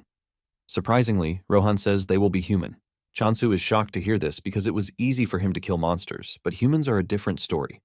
As if Rohan knows what he is thinking, he tells him that he is free to kill Negation. Rohan lets Chansu know that they have the option to resurrect at the temple. Chansu is shocked to hear this, and he asks Rohan if he is talking about a checkpoint, and Rohan says yes. Chansu considers this an unfair advantage because he and his group don't have the luxury of just getting a second chance if they mess up. Negation apostles, on the other hand, can act recklessly and not suffer the consequences that come with it. Chansu is hyped for the battle, since he is at a disadvantage, and he asks Rohan if he is going to help him with the battle ahead. Rohan replies that he is willing to help if he can. Just as predicted, a group of negation-loyal monsters and human apostles appear in the block. One of them holds a megaphone in his hand, and he makes a loud announcement telling Chansu to show himself. At the alchemy headquarters, Hasujin has taken the ostrich tail sap for examination. She is thinking about just how impressive Chansu is. She believes that Chansu is strong the way he is with the help of an artifact. Apparently, an artifact is a divine item that is created for those close to a god. Sometimes it is formed from remnants of a dead god, which in turn grants the user the opportunity to use the god's power. After thinking this through, Hasujin doesn't think Chansu is using an artifact because they are hard to use unless they match the deity's nature. Hasujin is thinking about the future possibilities of things when Unsu rushes into the room. Hasujin is shocked and even more shocked when Unsu starts walking toward her. Unsu has the ostrich tail sap with him, and he screams at Unsu, asking him where he got the sap from. The question shocks Hasujin, but without a doubt, she knows that something crazy is about to happen again. Back at Chansu's block, the apostles urge him to step out before they get tired of searching for him. Unknown to them, Chansu and Rohan are hiding in the nearby bushes. Chansu wonders why the dudes are acting recklessly, and he asks Rohan if he thinks this is because they can resurrect even if they die. Rohan confirms this, saying they are probably acting that way due to the chances of getting resurrected. Even though they have little time to engage the enemies, Chansu is relieved to have Rohan at his side. He is basically putting all of his faith in Rohan. Just then, Chansu steps out of his hiding place, holding his sickle. The apostle stares at Chansu like he is some kind of weakling, and he tells him to bring him apples. Another dude makes fun of Chansu, telling him that he is outnumbered and that he has no chance against them. However, the team starts getting nervous because they can't see Chansu do anything, which is pretty weird. After some minutes of silence, Chansu finally speaks out, telling the apostle that he is nothing but trash and that he is not worth worrying over. Chansu is confident that he has the Swordmaster backing him, and before the negation dudes will have to get the chance to do something crazy, Rohan would have dealt with them. The Apostle is pissed by this, and he gives Chansu one more chance to surrender the Emperor apples. Chansu retorts, telling him to head to the department store if he really wants to eat apples. The Apostle is overtaken with rage because of Chansu's big mouth, and he asks him if he can handle the consequences of his arrogance. Chansu further breaks the dude's ego by telling him to go ask his mother all the trash questions he is asking him. Chansu's words hit the dude at the spot where he wants, and he angrily tells his subordinates to kill Chansu. At the alchemy office, Unsu is pestering Hasujin about where she got the sap. Hasujin feels like telling him, but she mentions that customers' information is confidential. Unsu then tells her that he only asked because of the labor fee. Unsu comes clean, saying the ostrich tail sap that Hasujin brought has a higher purity percentage than the regular ones, which is always hard to maintain their purity level. Unsu brings out a contract sheet and hands it over to Hasujin, asking her if she can continue supplying them with the sap. Hasujin replies that she might have to ask the cultivator first, and Unsu suggests that they sign a provisional contract. Unsu is happy to hear this, and he lets Hasujin know that whoever is responsible for the sap will always be welcome to the alchemy department. Back to the standoff between Chansu and the negation apostles, the lead apostle notices that Chansu is pretty calm for someone who is outnumbered. He wonders why Chansu is so confident, and on the other hand, Chansu is thinking of how he is going to take down the skeletons approaching him. As the skeletons rush toward him, Chansu activates the mass decapitation skill, and he wipes out the entire skeleton team in one fell swoop. The apostle is surprised to see his subordinates flying in the air like they are feathers.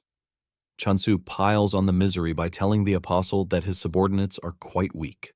Chansu stands above the bones, asking the apostle if he is ready to surrender. However, the apostle is not about to lose to some derated farmer. The apostle brings out an orb, and using the orb, he summons a giant monster called Heracles. Heracles looks absolutely terrifying with a lion's head attached to his left shoulder. Instead of running off in fear, Chansu still finds a way to trash-talk the apostle, telling him that he is very bad at giving names. The apostle laughs at Chansu, telling him that he is about to regret his actions because Heracles is a weapon worth lots of money. The apostle then orders Heracles to go after Chansu. Heracles swings his giant punch, but he easily dodges it. Before Heracles can make another move, Chansu swings his sickle at him and sends him to the heavens in just one strike. Heracles crashes to the ground, shocking the apostle, who was already boasting of how strong Heracles is. The apostle cries in pain, saying Heracles is a monster he has been putting together for the past 10 years, and Chansu took it down, like it's nothing. The apostle then turns to his subordinate, Soye, a fourth-generation apostle, to scold her for not joining the fight. Soye reminds the dude that he was the one who confidently went after Chansu, and she doesn't see any reason why he should complain after getting whooped by a farmer. Soye tells the dude that she's willing to get her hands dirty, but she will be getting extra fees. After all, her role was to guide the way, and nothing else. Chansu is smiling and getting excited about the whole thing, until Soye turns her gaze at him, and her eyes turn red. This is when a tip comes in, telling Chansu that Soye uses the skill called Negation of Life, which places a curse on the target. The system doesn't sugarcoat how dangerous the skill is, and before Chansu knows it, he has fallen under Soye's skill. The annoying dude starts laughing when he realizes Chansu has fallen for Soye's trap. He tells Chansu that he is about to witness what happens when someone crosses the negation. Soye screams at the dude, telling him not to forget the real reason why they came in the first place. The dude quickly gets a move on to try and find the apple tree, but he promises to get revenge for his broken creation later. As he dashes through the woods, he can smell the apples in the air, and he figures out that it is just a matter of time before he gets there. Suddenly, he notices a faint movement behind him, but when he turns around, he sees no one. He is left in confusion as he doesn't know where the person is. Suddenly, Rohan appears above him, and thanks to Rohan being a popular swordmaster, the dude recognizes him. However, this doesn't do him much help as Rohan cuts him down. Meanwhile, Chansu suddenly opens his eyes to find himself back on Earth. The last thing he remembered was fighting the negation, but he had suddenly appeared somewhere else. He realizes that things appear to be totally different from what he knows.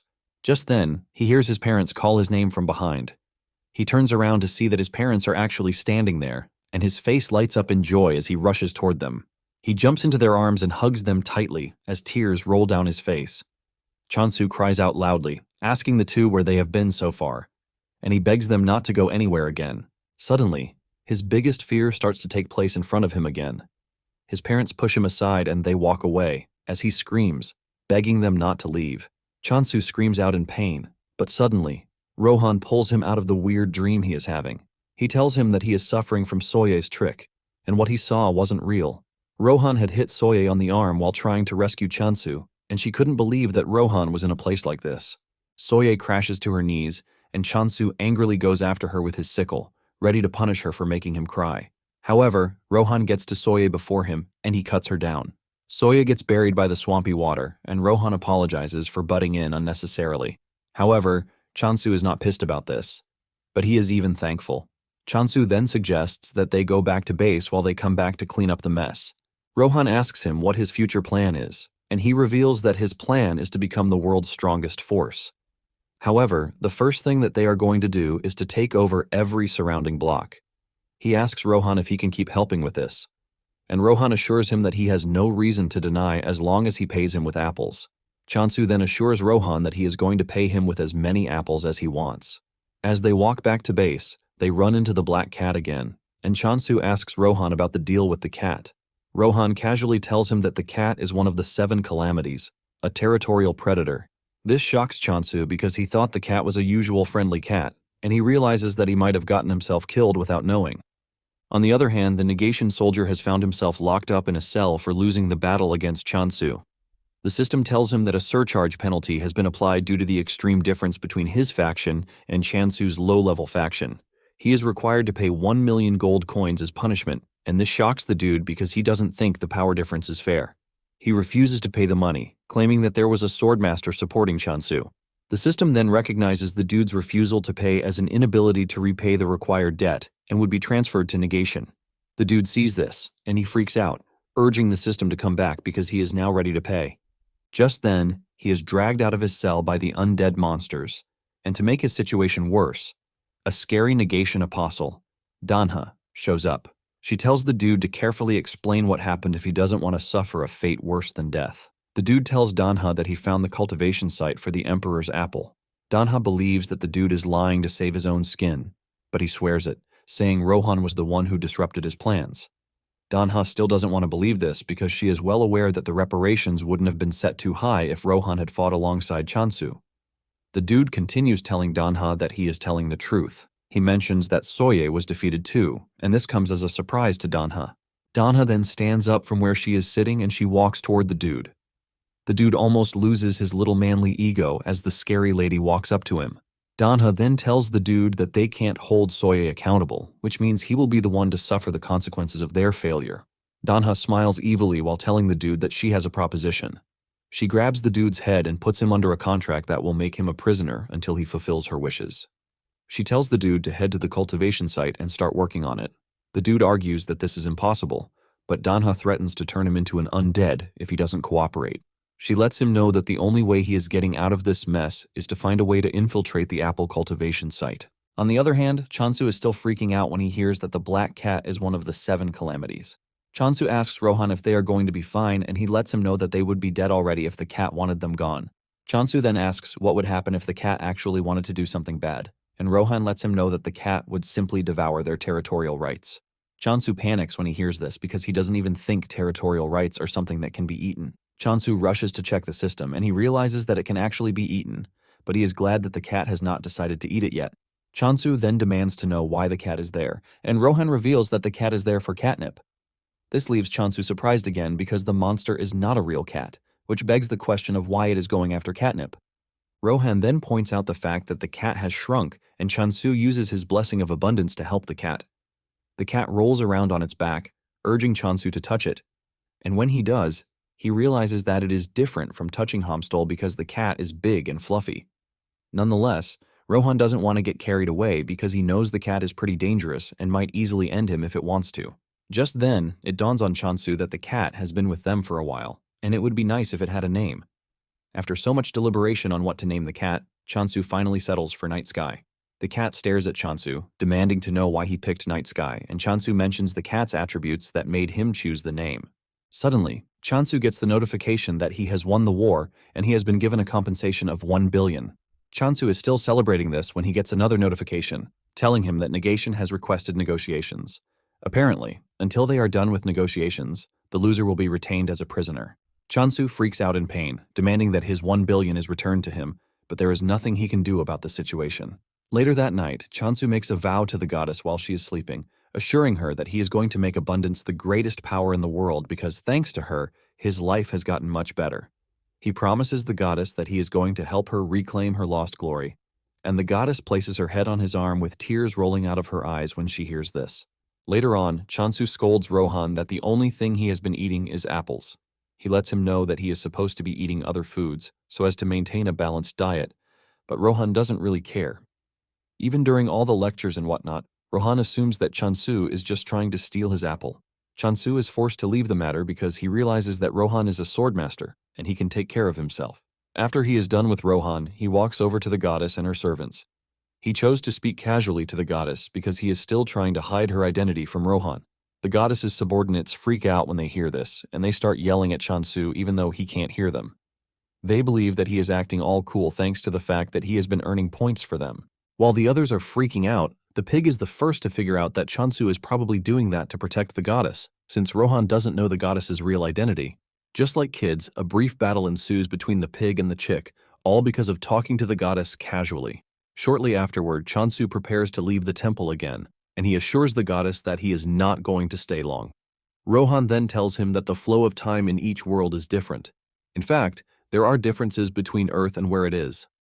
Because of this, Rohan advises Chansu not to rush too much. Just when he is about to leave, Chansu tells Hamstal that he can come with him because he has gotten a pouch specifically designed to hold him. Hamstal excitedly jumps into the pouch as he joins Chansu on a journey to expand the territory.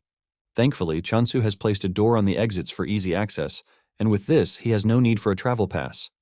He steps through the door to find Hasujin already waiting for him. Hasujin freaks out when she realizes that Rohan is still with Chansu, and he lets her know that they have agreed to stay together for the time being. Hasujin holds her head in frustration, saying she was already suspecting, but she didn't know Chansu would go through with it. She then asks him where the cat came from. Chansu lets her know that it was the cat who found its way to him, and he also tells her the cat's name. Hasujin is impressed to hear this as she talks about how smart the cat is. Deep down, Chansu is pleased that Night Sky is smart enough to know that eating the territorial rights means no more apples, hence no catnip. Hasujin then tells Chansu that smart monsters sell for a whole lot of money on the market, but Chansu lets her know that this might be a problem. Hasujin suggests that he install a dungeon to make things easy for him because monsters naturally gather in dungeons. Chansu thinks about it for a bit and realizes that Hasujin is right, and the dungeons might come in handy later. However, Chansu lets Hasujin know that there might be a bit of difficulty because Night Sky came from another block, which he doesn't even know. Hasujin gets more curious, asking if Night Sky is a human who turned into a cat. But Chansu lets her know that Rohan claims that Night Sky is a territory devourer. Hasujin is forced to say this out loud, and Chansu confirms it. Hamstal almost dies out of fear when it hears this. Chansu then adds that Night Sky is actually one of the 7 calamities. Hamstal's spirit immediately leaves his body when it hears this, and Hasujin tries to play it cool. She smiles, and then suddenly grabs Chansu before leaping away from the area. With tears in her eyes, she asks Chansu why he has one of the 7 calamities in his territory. Apparently, there are reports that the calamities can devour not just territorial rights but entire blocks. She demands to know why Night Sky would come, and Chansu says there is a possibility that it came because of catnip. Hasujin doesn't want to believe that Night Sky settled for only catnip when it is not even a real cat. Chansu confesses that he doesn't know either, but he gave some really dumb explanation about why Night Sky might prefer to have the catnip rather than destroy the territory. Hasujin agrees with him but lets him know that they can't say for sure since it is all guesswork. Chansu also knows this, but he believes that he has no choice, since he is the chosen one. Hasujin then asks him if everything is going to be fine because she would hate to come around one day, only to find everything in chaos. Chansu believes that Night Sky might actually protect the block, since cats are territorial creatures. Suddenly, Chansu sees Night Sky trying to eat Hamstal, and he rushes over to stop it. Chansu grabs Hamstal away, telling Night Sky that it is not food. Night Sky just gives Chansu the side-eye, and Chansu asks Rohan why he didn't do anything when he was there. Rohan claims that he was going to stop it if something had happened, but Chansu points out that Hamstal almost got eaten. Hasujin then suggests that they handle everything carefully before the two get used to each other. Hasujin then reveals that there is something Chansu needs to know. Apparently there is a scammer who is claiming ownership of the Emperor's apple. Chansu doesn't really take this seriously, and Hasujin lets him know that the dude is claiming that he is the Apostle of Abundance, which means he has a right to the apple. Chansu is shocked when he hears this, and Hasujin adds that the dude brought an apple to prove he's an apostle, but it turned out to be a knockoff. In fact, he brought a fake contract, but everything has been cleared out. Just then, Haesujin notices that Chansu is acting weird and she asks him what the problem is. Chansu is pissed to find out that there is another apostle aside from him, and he hasn't shown up from the start. To make it worse, he is now claiming ownership, calling himself the Apostle of Abundance. With a stern voice, Chansu tells Haesujin that they need to find the dude. Haesujin is surprised as to why he wants to find him, and Chansu lets Haesujin know that he is actually the Apostle of Abundance. Haesujin freaks out when she hears this, since she wasn't expecting it. Chansu tells Haesujin to put a bounty on the dude, and in fact, he is ready to pay extra for the artifact. Apparently, if the dude is captured alive, Chansu is willing to pay 100 apples as a reward. Even Rohan gets tickled when he hears the reward that is being offered. Meanwhile, somewhere in Negation's back alley, there is a dude in a hoodie thinking about how he wants to convince Rohan and Chansu. He walks into a shop, and the light comes down on his face to show that it is the Negation soldier, Kim Yunhook. Apparently, he is a regular customer at the shop, but the shop owner already knows that he is a broke ass. Yunhook gives the shop owner a list of things that he wants, and in exchange for them, he is forced to give out the last prized stone that he has.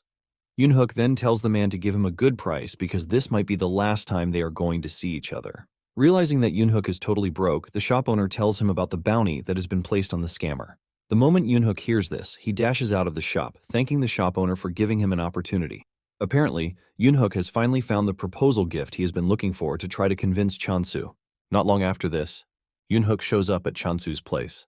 He is accompanied by 2 of his friends, who also want to serve under Chansu. To properly convince Chansu, he lets him know that he has caught the scammer. Chansu is shocked when he realizes that Yunhook had already caught the scammer, given the movement restrictions and all. He is not entirely surprised because the reward was too good to be ignored. Staring at the scammer, Park Hyunmo, Chansu could actually sense the aura of abundance from his body. Since he doesn't look all that much, Chansu wonders how Park was able to deceive people to scam them. Park starts grumbling, telling Chansu to untie him because he is currently practicing insubordination. Chansu angrily whips out his sickle, telling the dude that he sure knows how to piss people off. Park then makes fun of Chansu, telling him that he is only acting tough because he can't possibly kill him. Chansu walks up to him, places the sickle on his throat, and reminds him that they are both apostles of abundance, which means he knows exactly where to cut to finish him off. However, before anything else, he demands to know where the artifact is. Park scolds Chansu, saying he is trying to rob his senior. Chansu simply makes fun of him, telling him that he has been yapping all day long, which is not a good sign of a senior. Yunhook ignores the dude and excitedly whips out the artifact, which is a crown made from flowers. Chansu checks out the artifact, and when he realizes that there is no aura coming from it, he confirms that Park is truly his senior. This only makes Chansu angrier because it is exactly because of him that the goddess turned out the way she is.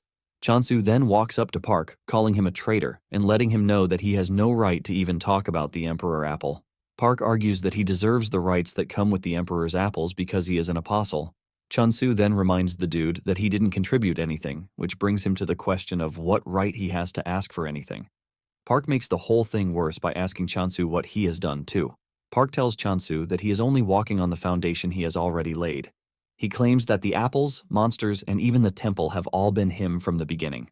Chansu is pissed when he hears this, but he tries to keep a calm profile because, thinking about it, it doesn't appear that Park was working alone. Chansu then asks Park who the hell is backing him. Chansu mentions that it is his job to protect and care for his god, but he abandoned her. To do this, Chansu believes that the dude has something he relied on. Park replies that there is nothing like that because he was only trying to survive, and he ended up driven into a trash place. Chansu then raises his sword to decapitate him, since he doesn't have anything good to say. Realizing that Chansu might actually go through with it, Park screams out in pain, talking about how he didn't have a choice. He claims that he was just a normal human who had never swung a sickle before in his life. Chansu is tired of hearing his BS, and he tells him to just go ahead and tell him who is backing him. Park replies that he doesn't know because they only promised to give him money for life, and he followed. However, he got tricked, and the money never came. Chansu is surprised to hear this because the dude is basically useless at this point. Park starts begging, telling Chansu to forgive him because he would not do such a thing again. However, Chansu lets him know that it is already too late, and he hits him on the head to knock him out. Chansu wants to kill him, but he still can't imagine himself hurting a real person, even though it is a game world. Suddenly, he gets an invite from the god of negation, asking him to convert because if he becomes his apostle, he can easily kill Park. Chansu cannot believe that negation is stalking him. Chansu then asks what would happen if he killed Park, who is in the same faction as him, and Yunhook tells him that it is a taboo and might get excommunicated. Negation then uses this opportunity to start disturbing Chansu with more offers, but Chansu rejects everything. Negation is so desperate that it even suggests that Chansu take a month's break. Chansu is forced to scream out that he is not interested. Chansu then figures out that Negation is connected to him somehow, which is why he is able to send messages to him the way he wants. Since Yoonhook is begging to be hired, Chansu gives him his first task, which is watching over Park. Not long after this, Chansu returns to the temple with the artifact of abundance. Chansu lets the goddess know that he is there to return what originally belongs to her, and the goddess doesn't want to take it. However, Chansu lets her know that she can, because he is doing fine even without the artifact. The goddess finally takes it, and this emits a bright light that leads to a divine transformation. Chansu watches in shock as the goddess transforms from the plant form into a young girl. Her subordinates jump up in joy because the goddess has finally gained her powers. Chansu is shocked when he sees this because he didn't believe that he was standing right in front of the goddess. Chansu smiles because he never thought he would see this day. Just then, the goddess appoints Chansu as the chief apostle, which gives him the power to manage other apostles. Chansu is surprised because he didn't know that a function like this actually existed. Chansu immediately makes the decision on Park, since he can't kill him. Chansu wastes no time demoting Park to a servant, ultimately stripping him of his apostle title. The goddess is left in shock, and so are her subordinates. This is also when it dawns on Chansu that the title of chief apostle is gone. He notices the goddess's reaction, and he realizes that the goddess must have really cared, but he somehow messed things up. Just then, the goddess starts transforming back into her plant form. Chansu kneels in front of the goddess, apologizing to her, but he lets her know that it is not advisable to keep a traitor in their midst. Chansu then assures the goddess that he is going to grow their influence further, so she has nothing to worry about. The goddess is happy to hear this, and she grants another skill option for Chansu. He gets the option to pick between the communication skill and the health abundance skill. Chansu is surprised to see this because the goddess is basically overworking herself at this point. Nonetheless, he decides to check it out. Meanwhile, the chick is pretty mad that Chansu is excommunicating people when they barely have any apostles. Thankfully, the pig is there to hold it down. The chick stares at Chansu, hoping that he will pick the communication skill so that they can avoid situations like the one that just happened. To their dismay, Chansu picks the healthy abundance option even though he has no idea what the skill does. He just assumes that it is a passive skill that makes one healthier as they eat food blessed with abundance. The goddess and her subordinates break down in tears because they believe it is finally the end, since Chansu doesn't look like someone who is ready to select the communication skill. They are still troubled about this when the goddess finally transforms back into her plant form. Seeing this, Chansu has no choice but to hope that the healthy abundance helps in a lot of ways. Later on, those who have been scammed by Park all receive a free Emperor apple from Chansu through the circulation company. They are all informed to be wary of next time because the Emperor apple only comes via the circulation company. One mother cuts out a slice and hands it to her son. Upon tasting the apple, the son freaks out because of how delicious it is, and he ends up using the F word. His mother believes that he is overreacting, but when she has a taste too, she has no choice but to use the F word. The woman decides that she has no choice but to brag about how good the apple is. Days later, the online community is going crazy about how good the apple is. The online posts then further increase the glaze on the apple. In no time, the rumors start to mutate into the fact that the Emperor apple is good for virility. Meanwhile, the situation is being monitored by a dude in glasses. Later on, Chansu thinks about the next plan of action. He is glad that he managed to secure all the blocks around the temple, and since Rohan is with him, he believes that everything should be fine. Not long after this, Haesujin shows up to tell Chansu that they have a problem. She lets him know that there is a new rumor about the Emperor's apples. Chansu doesn't think it's that serious since the apples have turned into a cure-all apple. However, he freaks out when he hears that the rumor is about virility. He realizes that this is not a simple statement since the earth is already losing its vitality. Basically, the issue of virility was a serious one that some people even died from eating a snake's gallbladder thanks to how desperate they were. Haesujin then asks him if he is pretty sure that there are no actual effects coming from the apples. Chansu then mentions that there are a few who claim that they are seeing results, and this includes Rohan. Chansu believes that this is basically because they feel better, and in addition, he didn't even add any special virility boost effect to the apples. Chansu then suggests that they grow a fruit that is actually good for virility if they are trying to avoid backlash. Haesujin agrees with him, saying this is a good idea. They obviously do not need marketing for it again because it has publicized itself already. However, the question of which crop is going to work remains. The question, and Rohan suggests that they use wolfberries. Chansu is surprised to hear this because he believed that Rohan only cared about apples. Since Rohan suggested wolfberries, Chansu decides to go with that, and he mentions that they are going to need workers. Fortunately for Yunhook, his chance finally came, and he assures Chansu that he is going to work really well. Chansu is surprised to see how eager the dude is to work, and Chansu lets him know that he is not obligated to decide so quickly. In addition, he lets him know that he is not forcing him to participate either. One of Yunhook's friends then asks Chansu what it is that they are planning to cultivate. Chansu reveals that it is wolfberries, and the dude immediately goes on his knees, begging Chansu to take him in.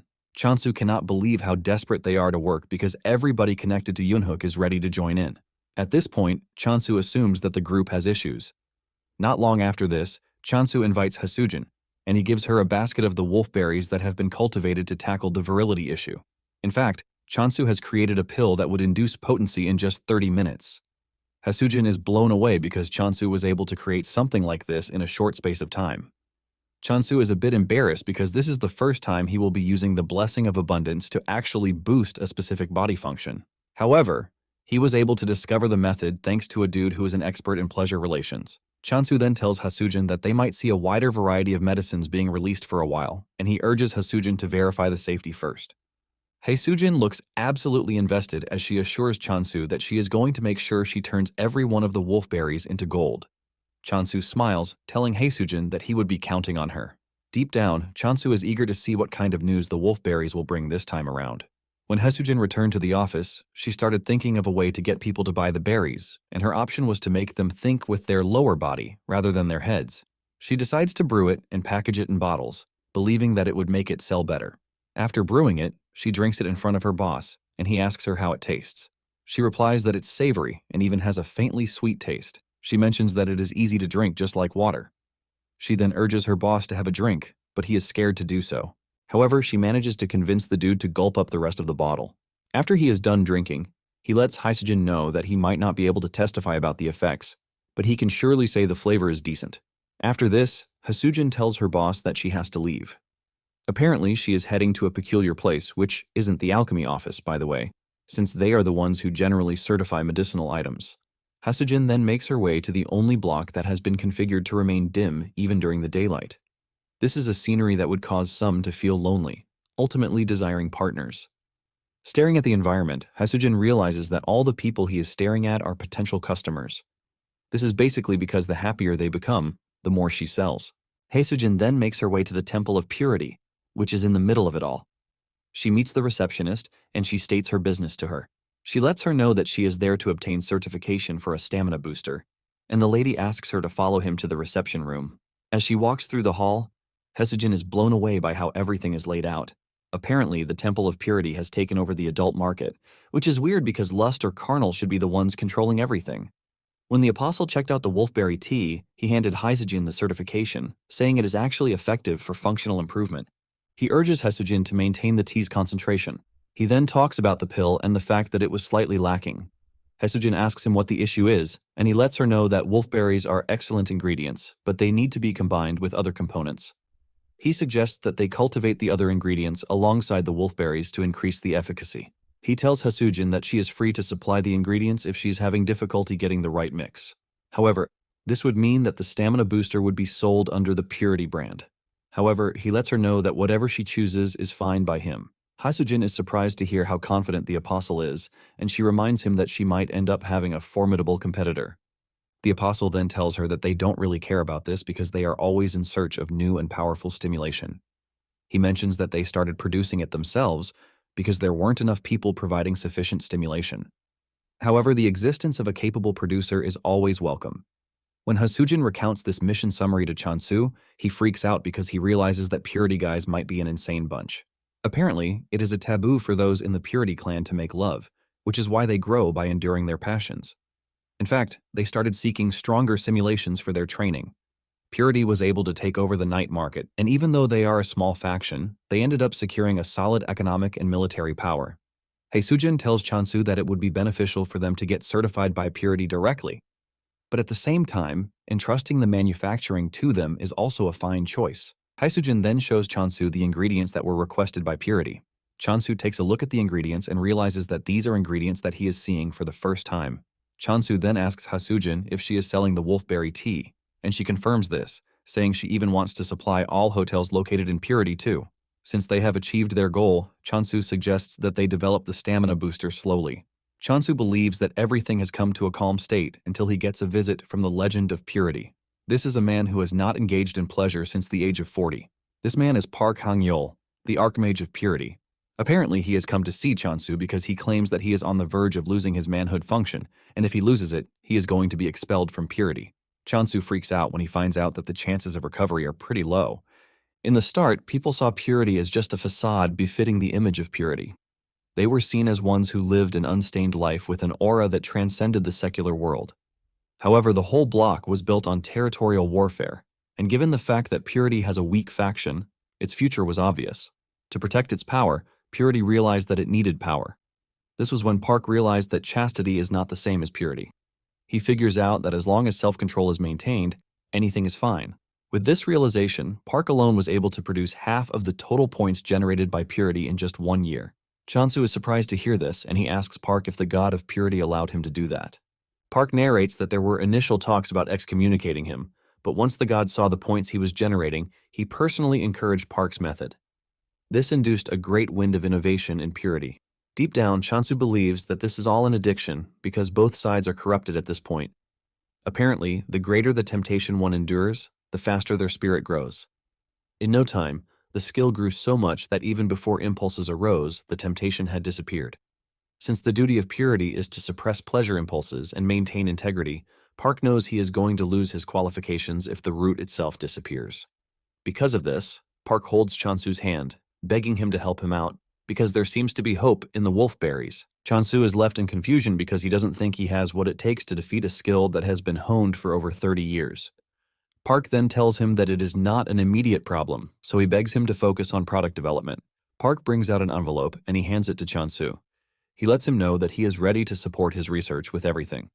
Chansu opens the envelope and almost passes out in shock because of the high amount of money that Park is willing to give him as a reward if he succeeds. Because of how high the reward is, Chansu has no choice but to accept the task. Meanwhile, one of the first generations of the Purity Apostles calls a meeting with his colleagues. Apparently, they want to start building plans on how to maintain purity itself. It has come to their attention that Abundance has created a stamina booster. They have also verified its effectiveness, and judging from consumer reactions, they believe that stronger versions wouldn't be impossible. Apparently, the food division of alchemy is furious because of the berry tea. This is because some are already choosing the tea over what alchemy has been selling. The apostles are surprised that the grand alchemist Unsu brushed this matter aside. One of them then mentions that Unsu's friend, Rohan, has taken the Apostle of Abundance under his wings. They start thinking of the next thing, and one suggests that they approach Chansu with a good offer. Another mentions that they actually know his block's location, but going directly will definitely not work. He points out that Park, who is now with Chansu, would just detect them and chase them out. One of them immediately comes up with a suggestion. He tells his colleagues that they need to ally themselves with alchemy and draw out Chansu. Once Chansu is left alone, they kick their plan into motion. Back at Chansu's territory, he tells Yunhook to follow him because he has something to tell him. Just then, Yunhook spots his defeated creation, Hercules, in the distance. He rushes over to hug the headless creature because he didn't think he would ever see it again. Apparently, Chansu restored it because he figured out that Yunhook would resent him if he allowed Hercules to rot. Since Chansu and Yunhook will be working together, he figures out that it would be better if he raises his affection level. Chansu then asks Yunhook if he doesn't mind that the Hercules is missing its head, and Yunhook says no because the job he needs it for is simple labor. In fact, with Hercules by his side, he is confident that his labor output will increase by 17 times. Chansu then points out the skeleton soldiers too, but Yunhook is not convinced that the skeleton soldiers would be of much help. However, Chansu urges Yunhook to teach them because they might get better at it. Yunhook reluctantly agrees to this, but says they have to, or else they are just going to get in the way. Chansu is actually impressed that Yunhook can handle the skeleton soldiers, and he considers him an affectionate person. Suddenly, Chansu hears a scream in the distance, and when he looks around, he sees Park chasing around the hard worker. Apparently, Park believes that the dude is the perfect person to inherit his legacy, but the dude says he is not interested because he would like to get married and live happily ever after. The dude hides behind Chansu for safety, and Chansu urges Park not to push the dude too hard. Park then asks Chansu if he is interested in inheriting his legacy, but Chansu outrightly refuses. Chansu then whips out the new pills that he just finished, and he tells Park to try them out. Park tastes the two and mentions that they both fall under 32 and 33 points, respectively. This is pretty low because their target point is at least 90. However, Park tells Chansu to hold his head high because an ordinary man would have turned into a beast just by taking the pills. Chansu then asks why he hasn't been able to reach 40 points. Park lets him know that the caster's mental state affects blessings. He mentions that sometimes empathy comes before problem solving. Park then decides to show him what he means. He reaches his lower body, and Chansu freaks out, believing that he wants to bring out his schlong. However, Park whips out an adult book, telling Chansu that he is the only one he can show. At this point, Chansu believes that the dude is crazy. Chansu is still trying to pull himself together when Haesujin shows up, bringing news as usual. With excitement on her face, she tells Chansu that Alchemy has sent a dungeon subjugation request to Chansu. Chansu hears this and immediately pictures a dragon in his head, causing him to freak out because he doesn't know why they would request this from a farmer. Chansu wonders why they sent this request to him, since all he has is a rusty sickle, and the only skill he has is decapitation, which barely counts as one in the first place.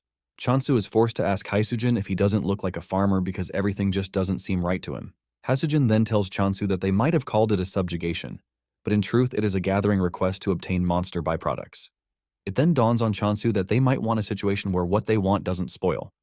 Basically, whatever Chansu cuts doesn't spoil, and Chansu asks Haesujin if the target is a plant-type monster, but Haesujin reveals that it is a high-grade water spirit. Apparently, high-grade spirits need to be taken down in one blow if one wants a chance to cut off their lifeline. Basically, this is why the request is for someone with powerful firepower, like a Swordmaster. Chansu cannot believe that the request was sent to him, since it would have been suitable for Rohan. Since Chansu is reluctant to leave the territory, he thinks of refusing the request. Chansu then tells Haesujin that he is not interested, shocking her. She asks him if he is sure that he wants to reject the offer because the reward that comes with it is quite enormous. Haesujin lets him know that he will be provided with a weapon, and after this, he gets the chance to tame a water spirit. The moment Chansu hears this, he automatically becomes interested, since a water spirit is a dream item for every farmer. Haesujin then tells Chansu that it would be better if he accepts because they are currently on alchemy's bad side. Chansu then remembers that Haesujin mentioned the wolfberry tea being overshadowing alchemy's products. Haesujin confirms this, saying the request is just an excuse to clear up a misunderstanding. Haesujin then asks Chansu if there is any other reason why he is hesitating, and he reveals that he doesn't want to leave his block defenseless. Haesujin understands his plight, and she suggests that Chansu finish up the temple first. Haesujin mentions that they also received construction materials through alchemy. In addition, it appears that temples have a protective function. Chansu is surprised to hear this, and Haesujin lets him know that the temple is not treated as a strategic resource for nothing. Some days later, Chansu completes the temple, and the goddess reflects on the events that have happened in the past days. She believes that Chansu is finally making the decision to focus on internal affairs. She also wishes that Chansu would just obtain the communication skills to make everything perfect. Suddenly, the skill, the last bastion, activates in the temple, shocking the goddess and her subordinates because this is a wartime defense skill. It turns out that Chansu is testing out the temple's defenses by asking Rohan to strike it. Fortunately, the defense happens to be solid because it even blocked Rohan's strikes. Once this is settled, Chansu tells Haesujin that he can finally leave. However, he forgets to tell the goddess, but he believes that nothing would happen, since he is not staying long. Moments later, they arrive at the alchemy headquarters, and the journey was quite fast, thanks to the fact that they installed gates on their paths. Once Haesujin drops Chansu and Rohan off at the headquarters, she leaves. Chansu meets the receptionist, who tells him that they have been waiting for him. She hands Chansu a box containing the weapon they promised him, and she lets him know that he is free to exchange it for another if he doesn't like it. Chansu ends up handing over the box to Rohan for safekeeping in exchange for 2 apples. The lady then tells Chansu that he would have to cast a blessing on the potion used to tame the water spirit. She lets him know that she also can use their own blessing because his own blessing of abundance might fail. She asks Chansu what option he is going to choose, and since there is no record of what would happen if he uses his blessing, Chansu decides to use his own blessing. The lady then tells Chansu to follow her to the dungeon so he can hear the rest of the explanation as they go. Moments later, they arrive at the dungeon, and the lady lets Chansu know that everything has been set up already. Apparently, they are in a hunting ground for ordinary water spirits, and if he lights incense, they are going to come running to him, giving him the chance to hunt as many as he likes. However, he is required to defeat the boss, but the byproducts will belong to alchemy. Since the boss is in a separate location, the lady tells Chansu to let her know when he is ready. For the first thing, she tells him to cast his blessing on the taming potion. Chansu then casts his blessing on the potion, leaving a bright light as he pours in his blessing. Since he can cast as many as he wants, Chansu continues casting his blessing into the potion, and before he knows it, he has achieved 500,000 points, ultimately turning the blue potion into green. The lady confesses that this is the first time she has seen such a reaction. Curious, she rushes over to bring a water spirit. She throws the water spirit at Chansu, telling him to throw the potion at the water spirit. The potion hits the spirit midway, and the water spirit starts to absorb it. This leaves them wondering if it actually happened. Suddenly, the water spirit starts to puke, leaving Chansu to believe that his compatibility rate is bad. Chansu is thinking of what to do when a horde of water spirits rushes into the room, shocking the alchemy lady because they have not even released the bait yet. The lady immediately whips out her book to take notes because this is the first time something like this has happened. Suddenly, the first water spirit starts consuming its colleagues, further contributing to the list of things that the lady has not seen before. She asks Chansu if he took some weird medicine, but Chansu promises that he didn't. The lady then mentions that the spirit might be suffering from an overdose because it appears that the abundance blessing is acting as a lure.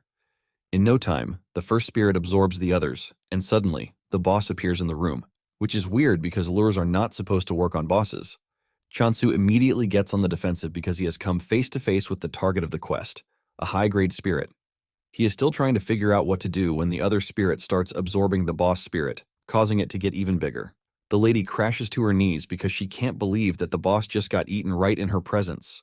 Even Chansu holds his head in frustration, wondering why they asked a farmer to clear a dungeon. To make it worse, the spirit's puking got even worse. Chansu tries to comfort the spirit, telling it that it is not its fault because he is the one who should have thought twice before throwing the medicine at it. Chansu places his hand on the spirit, urging it to let it all out because it would definitely feel better. Chansu also decides to stabilize the energy that is rampaging inside the spirit. After letting off a lot of liquid, the spirit ends up getting smaller. Chansu is about to say it is cute when it spits on his face. Just then, the water spirit transforms into an orb and sits gently on Chansu's hand. The lady alchemist then congratulates Chansu, telling him that he has successfully tamed a water spirit. However, she lets him know that she breached the contract by not securing the high-grade water spirit. Just then, she lets him know the two things he has to say if anyone tries to pin this logic on him. The first thing he's going to say is that the medicine provided by alchemy caused the whole mess, and secondly, he will be handing over the rights to the water that came out of the spirit. Chansu is surprised that they are interested in the vomit, but he really doesn't mind. The lady lets Chansu know that the spirit will wake up once it regains its spirit. However, she warns him that it might look different than usual, but she urges him not to be scared or shocked. Suddenly, a dude from the food department rushes into the room, declaring the whole raid a failure. Since Chansu is said to have failed, he mentions that Chansu would have to pay a penalty fee. Chansu immediately follows the lady's advice, and he mentions that the medicine provided by alchemy was what caused the mess. The dude argues that Chansu was the one who used it wrongly. He declares that they are going to be confiscating the water spirit and the weapon provided. Just then, Rohan throws his sword at the guy, but misses by an inch, thanks to Unsu showing up to drag him out of harm's way. The dude's eyes flash before his eyes, and Rohan mentions how pissed he is that he is making a mess of everything. Yunsu tells Rohan that he should resort to greetings instead of violence, since they have not even seen each other in ages. Yunsu then urges the dude to leave because he has no right to be there, or else he wants to lose his dispatcher qualifications and get buried in lawsuits. The dude immediately apologizes for causing a ruckus, and he leaves. Yunsu then walks up to Chansu to introduce himself to the dude. He apologizes that things got heated up on their first meeting, and he suggests that they wrap up business first. Yunsu tells Chansu that the raid might have failed, but thanks to that, they have a chance at the potent spirit water. He is pretty sure that alchemy is going to go crazy when they learn about a water that lures a boss. Since Chansu is not going to need it, he suggests that Chansu sell it to them. Chansu cannot believe that they are willing to pay money for puke. Yunsu lets him know that they are going to mark the raid a success if he sells it, but if he doesn't, they are not going to. Unsu has not even finished saying this when Chansu agrees to sell it. After this, Yunsu lets Chansu know that they have equipment that can make life easy for him without having prior knowledge about alchemy. Chansu has no issue with this, but he is more concerned with making medicine. He is scared that this might cause a conflict of interest like the tea. Unsu smiles, telling Chansu that they will always welcome a competitor, as long as they are competent. On their way out of the headquarters, Chansu reveals that he is not Rohan's disciple.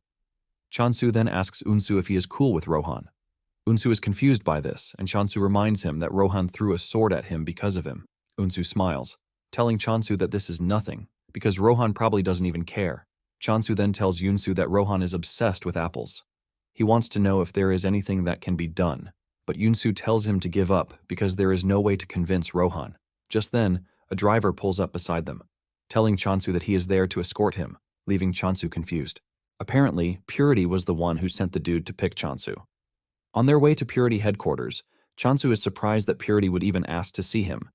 He assumes that Purity is curious about Park, who is staying with him. Upon arriving at Purity, Chansu is surprised to see that it is dark, just like Hasujin mentioned.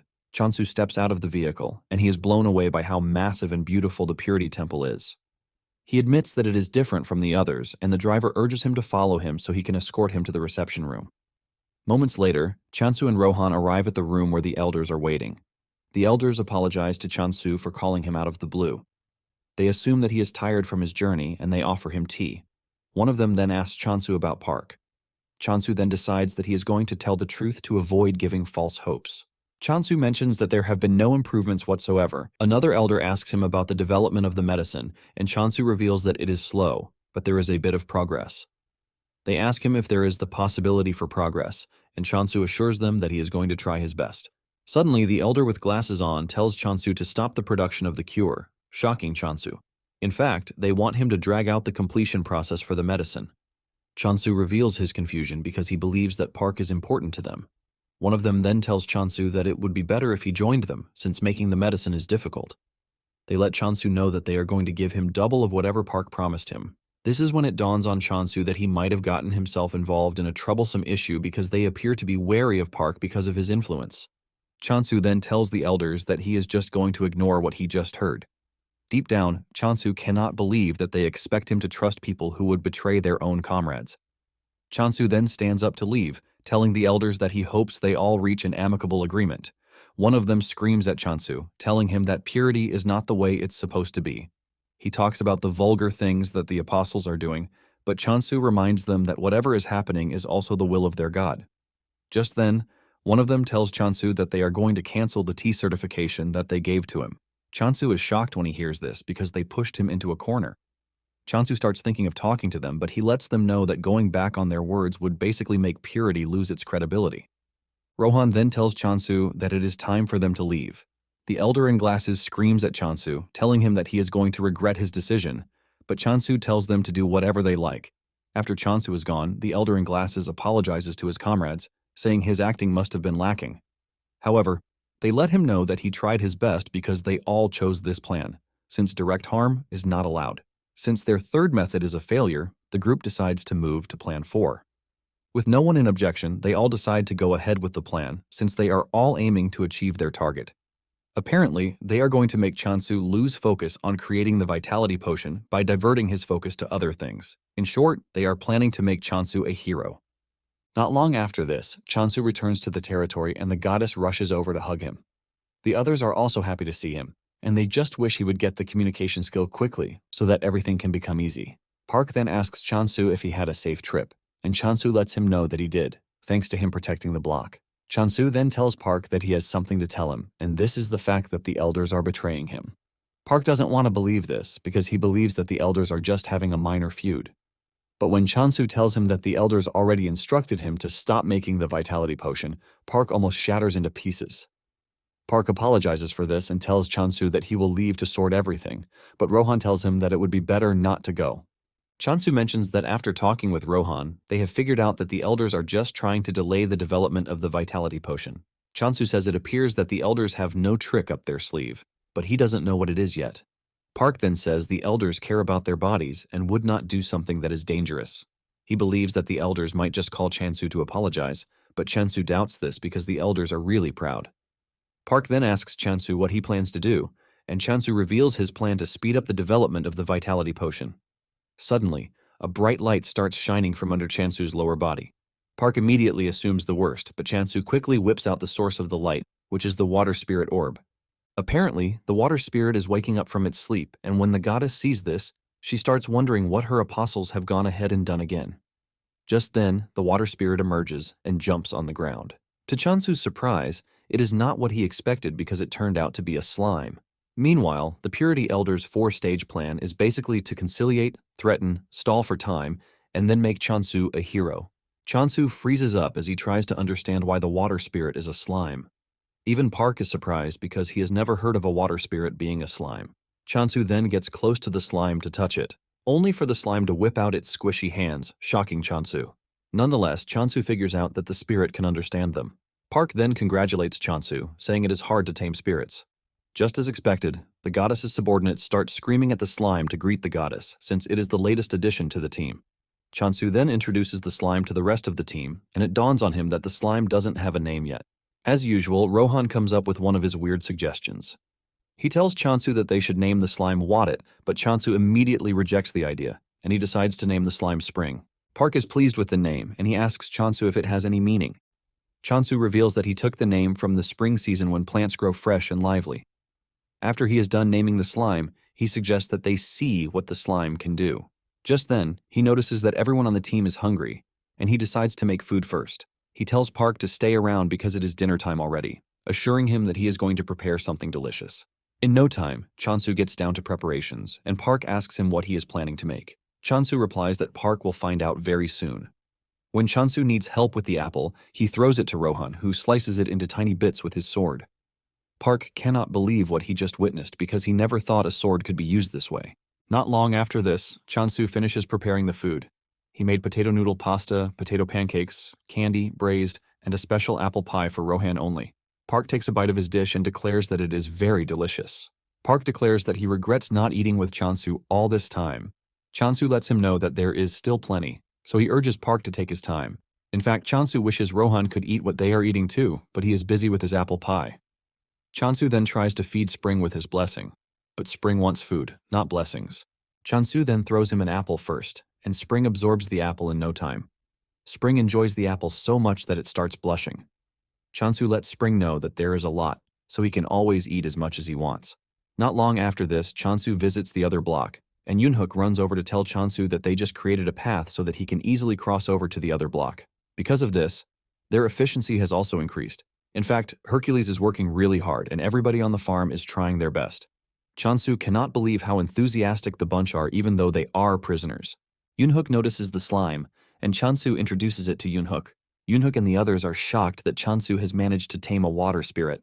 Chansu commends Yoonhook's work so far and suggests that they take a break so that they can see Spring's abilities. Chansu then tells Spring to show them its abilities. Spring then uses its power to create the nearby lake, shooting up a large quantity of water. Chansu is impressed by this, but the water ends up splashing in Night Sky's direction. Pissed off by this, Night Sky leaps towards Spring, but Chansu grabs it to pet it. He lets Spring know that Night Sky is gentle, but at the same time, it might be scary when angry. Chansu manages to defuse the situation, and he tells the workers to return to work. After everything has settled down, Chansu continues playing with Spring, and he tells it to make some drinking water. Spring excitedly does this, and they are still having fun when Chansu notices that the system window is glitching. The occupancy rights are glitching, leaving him confused, and suddenly, Night Sky leaps onto his body. Before Chansu knows it, Night Sky bites him, ultimately stripping him of the rights to certain territories. Chansu grabs Night Sky when he sees this, as he tries to understand why it did what it did. He remembers making life easy and convenient for the cat by providing everything it wants, only for it to repay him with something like this. While Chansu is busy crying about the rights that he lost, he notices that the cat is smiling. Instead of overreacting, Chansu decides to calm down because he knows Night Sky is a smart creature, and there must have been a reason why it did what it did. He notices that he lost occupancy rights, but at the same time, the system window has returned to normal. Just then, Park shows up, and Chansu asks him where Rohan is. Park reveals that Rohan is currently training, and he asks Chansu if something is wrong because he looks absolutely dejected. Chansu then tells him what happened, and Park screams out, asking if he just encountered an occupancy parasite. Chansu is confused by this, and he asks Park what he means by this. He asks Chansu if he has been doing a closed-door training somewhere because he expects him to know everything. Park then explains that if a block gets infected, the moment one buys the occupancy rights to the block, the buyer also gets infected. If the infected buyer buys a right to another block, the new block also gets infected. If this process continues like that, it basically ends in total ruin. Park mentions that the infection multiplies infinitely and even stays hidden, which is why it is hard to notice if one is hidden. Park lets him know that by the time the infected knows what is happening, the infection will be complete. Chansu then asks Park what happens when a block is overtaken by the parasite, and Park reveals that the block loses its functions. Basically, buffs and debuffs disappear and entrances get blocked. Park lets Chansu know that the blocks he has owned before would also get infected, and he urges Chansu to be careful. Chansu looks through his possessions and realizes that he still has 90 occupancy rights, which means Night Sky only ate the 10 affected rights. Chansu is glad to hear this because he is pretty sure that Night Sky would never have done that without a reason. Chansu walks up to Night Sky and provides more blessings for its home, thanking it. Nonetheless, Chansu is sad that all the blocks connected to the city are gone when he finally manages to open a path. Chansu then remembers that when he bought the occupancy rights near the city, there were other factions. Chansu then asks Park if there is an insecticide or something for the bug because he wants to know how they have dealt with the issue till that moment. Park mentions that there might be a solution, but there has not been a certain solution. Chansu then notices that Hamstol is disturbing him, and he shuns it off. Suddenly, he realizes that there must be a reason, and it suddenly dawns on him that the goddess might be the reason. Meanwhile, the goddess is currently missing Chansu because he has not been focusing on the goddess for a while. Her subordinates are comforting her when a black portal suddenly opens in the sky. A voice emerges from the portal talking about how he smells something nice that he would like to have. The goddess and her subordinates threaten the monster, telling it to leave or else it will regret it. The bird and the pig then charge toward the monster, and the goddess tries telling them to stay back because it is too much for them to handle by themselves. While charging toward the monster, the two imagine themselves transforming into their scary battle form. The two kick the monster, but they end up getting knocked down. Just when the goddess is about to sacrifice the points that Chansu has worked for, Rohan shows up to one-shot the monster. After destroying the monster, Rohan bows to the goddess, and she is surprised to see Rohan bowing to her. Rohan even sits with them, and he brings out an apple for them to eat. The chick and the pig wasted no time consuming the food. The goddess finally concludes that Rohan is a good person, since he is Chansu's friend. Just then, Chansu comes rushing over, and with fear written all over him, he asks if anything happened. The chick wastes no time insulting him for leaving them alone. When Chansu heard that Rohan helped them, he bows to him, thanking him for saving them. Rohan then mentions that it was an occupancy parasite that showed up, but he cut it down already. However, Chansu lets Rohan know that he has not finished off the parasite, and this is just the beginning of their problems because the parasites will keep appearing from that moment on. Rohan is still munching on his apple, but when he hears this, his appetite vanishes. Chansu asks Rohan what he means by this, and he reveals that what he cut down was just a fraction, but there were countless insects with something more sinister behind them. Chansu remains stunned by this, and Park chips in on the conversation, saying it is most likely the core organism, like a queen ant. Park mentions that there is likely an individual managing them, since it doesn't appear that they self-replicate. However, the bigger question that they need to be asking is why the parasites show up at that time. Chansu replies that it might be related to the temple on the block, and because it is a special block, they might be looking to swallow it whole. He checks the occupancy rights and mentions that there is no abnormality in it, unlike other places. Rohan then asks him what the plan is, and Chansu replies with every determination that they are going to protect the temple. Park quickly cuts in, telling him that they don't have a dewormer, so he doesn't know how they are supposed to protect it. Chansu tells him that if there is no dewormer, they are just going to make one for themselves. Park teases him, asking him how he plans to make it, and Chansu reminds the priest that he is an apostle of abundance. He mentions the things he has been able to do and says he might as well make a test version. He reveals that there are anti-parasitic plants in the Western Bloc as well, and they can even ask Hysogen for other plants, but Park lets him know that it is not as easy as he is saying it. Some days later, they head to an infected block in an attempt to try out what Chansu has created. Chansu tells Park that the best place to carry out the experiment is where there is an infection because they can't allow anything to happen to the temple. He suggests that they get it done fast, since Rohan is still guarding the temple. Park asks him if he brought the dewormer and he says yes, saying it is inside his bag. He reaches into his bag to bring it out, but to his surprise, the stubborn hamster is hiding out in the bag. The hamster leaps out to check out the environment, and Chansu reminds it to stay inside because it might be dangerous, but Hamstol would rather sit on Chansu's shoulders. Chansu checks into the bag, and he is thankful that the medicine is intact. He decides that the first thing he is going to do is to try to regain the lost occupancy rights, and before using the medication, the system informs him of a successful buy. Chansu is surprised that everything looks normal, and he expresses his concern that they might have moved blocks. Nonetheless, Chansu brings out the medication, and after swallowing it, he starts losing the rights to the infected blocks. Chansu celebrates because his plan worked, revealing that the system had already glitched, causing him to lose the occupancy rights. Chansu then starts planting the block dewormers in the ground. After this, he lights them on fire so they release smoke into the air just like mosquito coils. Chansu hopes to have a positive effect even though he can't fully eliminate them. Park then notices his sword and comments on it, saying he hasn't seen it before. Chansu whips it out, revealing that it is a form-changing sword that he got from alchemy. The shape of the sword shocks Park because it looks curvy, and Chansu mentions that it can even twist its trajectory in real time. It is said that the durability is low, but Chansu still believes that it suits him well because he is cutting off heads with decapitation skill. Suddenly, a rift opens in front of them, and little monsters start popping out of the rift, shocking Chansu because he was expecting something really terrifying. Chansu tells Park that it doesn't look really dangerous for something that is considered to be a calamity. Park admits that it is also his first time seeing them, but before Chansu knows it, a lot of them start popping out from the rift, shocking him. Chansu is also left in shock because he can't even see the head of the so-called calamity.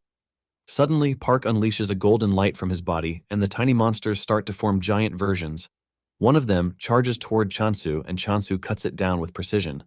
3 others try to surprise him from behind, but he easily takes them down. Park is shocked when he sees this because he never thought Chansu was this strong. Just then, Chansu throws Hamstel to him, telling him to take care of him while he fights the monsters. Once Chansu realizes that the monsters have started growing heads, he lets out a good smile because he's going to have a good time dealing with them. He urges Park to stand back, and Park can only thank his stars that Chansu is on their side.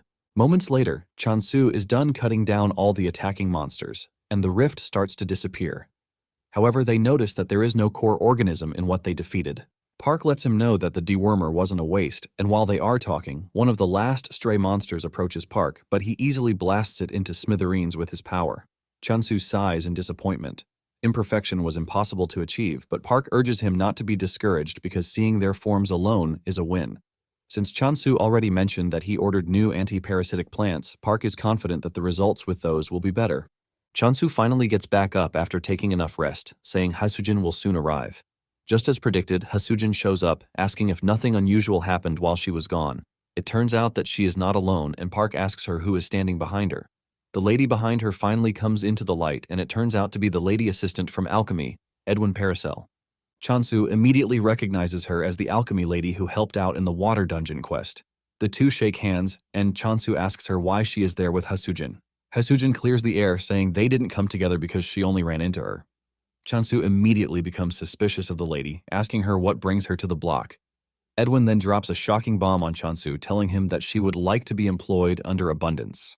Chansu immediately asks why someone from Alchemy would want to work for Abundance, and she reveals that she would like to research a new water spirit. Deep down, Chansu already knew that she was a studious person because of the risks that she takes. Edwin then continues by saying she is also there to deliver pharmaceutical equipment. Chansu commends her, saying it must have been a stressful journey thanks to the restrictions. But she lets him know that she didn't want to miss a single moment of watching a water spirit grow. She mentions that she could have followed Chansu that same day if she had her way, but she needed to sort out the handover first. Chansu is pleased with this because it shows that she has a sense of responsibility. Chansu then asks her if she is planning to use any weird drug for her research, but she assures him that she doesn't. She lets him know that everything she wants to do is purely ecological research through observation. Since this is all she wants to do, Chansu tells her that he is going to allow it. Chansu cannot believe just how crazy she is when it comes to research because she lets Chansu know that she doesn't care about the environment, as one room is enough for her. At the same time, Chansu is worried that the lady might have an ulterior motive because she appeared at the right time. Nonetheless, he decides that he is just going to trust her in the meantime. Chansu then taps her on the shoulder, telling her that they are going to talk again once things are settled. He turns to Hasujin, asking her if she brought the items he asked for, and she says yes. She dips her hand into her bag and whips out a sachet containing garlic, mugwort, and clove. Hasujin asks him what he plans to do with the items, and he reveals that he wants to make a dewormer for occupancy parasites. Hasujin is shocked when she hears this because she knows that the occupancy parasites are one of the 7 calamities. Chansu then tells her that she is right because the research she wanted to ask her for is regarding the dewormer. He asks if it's going to be too difficult for her, but she assures him that he has nothing to worry about. Edwin also jumps in, saying research and the like is her specialty. Just then, Hasujin lets Chansu know that Purity sent an invitation, saying they want to apologize. She mentions that Purity already promised to cancel the certification revocation and continue receiving supplies. Chansu mentions that he might not be able to visit the human domain at the moment because of the parasite issue.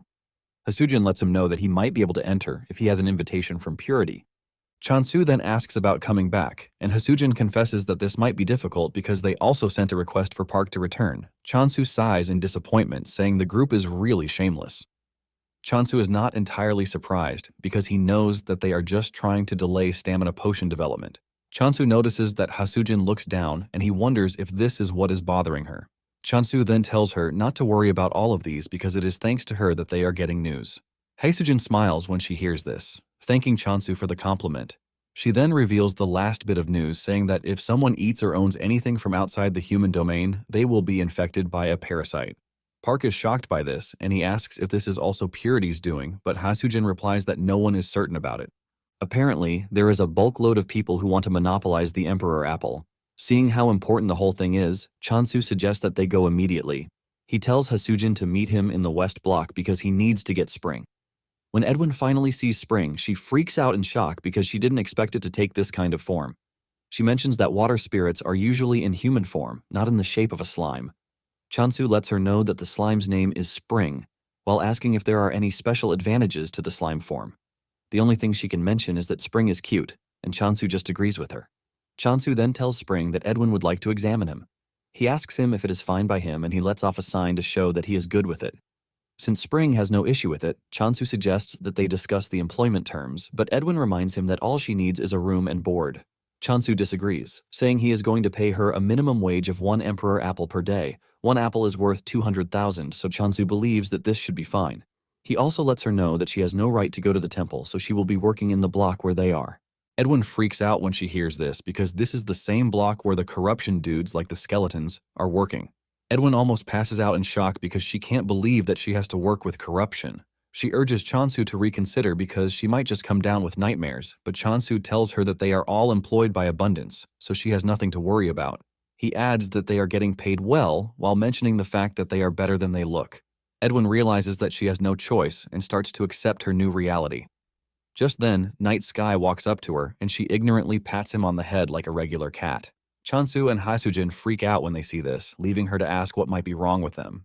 Chansu then tells her the nature of the cat, and before she knows it, Night Sky roars at her with a terrifying aura, scaring her back. She screams out in fear because she is not expecting one of the 7 calamities to be on the block. Chansu casually tells her that Night Sky won't react unprovoked, but she already did, which is why she got the reaction that she did. At this point, Edwin is already crapping her pants, wondering if she came to the wrong place because there are 2 calamities residing in the area as if it is nothing. In the coming days, Chansu continues with the termination of parasites. He was able to make a dewormer with Edwin's help, and this turned out to be a big win. In fact, it even heals infected people, and all that is left is for the block dewormer to succeed. Suddenly, a rift appears in front, shocking because he just planted the dewormer, and it appears that it is already working. Surprisingly, the core organism makes its way out of the rift, and Chansu smiles because he has been waiting for the annoying monster. The organism looks so ugly that Chansu is left thinking about its ugly appearance until it almost eats him up. Chansu manages to leap backward before unleashing his decapitation skill. He lunges toward the monster, ready to carve it up at once, but it dodges the attack. Chansu is shocked to see this, and the monster even launches a counterattack that forces Chansu to jump backward. Chansu smiles because he understands that the monster is a calamity monster after all. Seeing how serious the fight is about to become, Chansu lays Hamstall somewhere so he can be safe. He then turns to the monster, suggesting that they have a proper fight this time around. As he prepares to attack the organism, Chansu knows that decapitation only works if he strikes the neck, and he can't rely on ranged attacks because they are too fast to land properly. This tells him that there is only one way out, and this is to challenge the monster face to face. Suddenly, the monster leaps into the air, shocking Chansu. As if this isn't enough, it unleashes little minions at Chansu, but Chansu is not entirely worried because all of these don't make a difference. With just a swing from his weapon, he takes down the monsters diving toward him. The core organism realizes just how dangerous Chansu is and tries to make a run for it, but Chansu chases it down.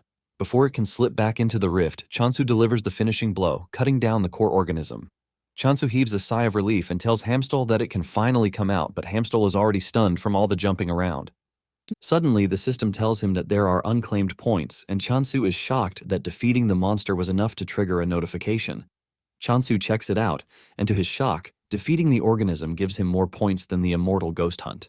He screams out in shock and immediately starts to consider starting a parasite farm.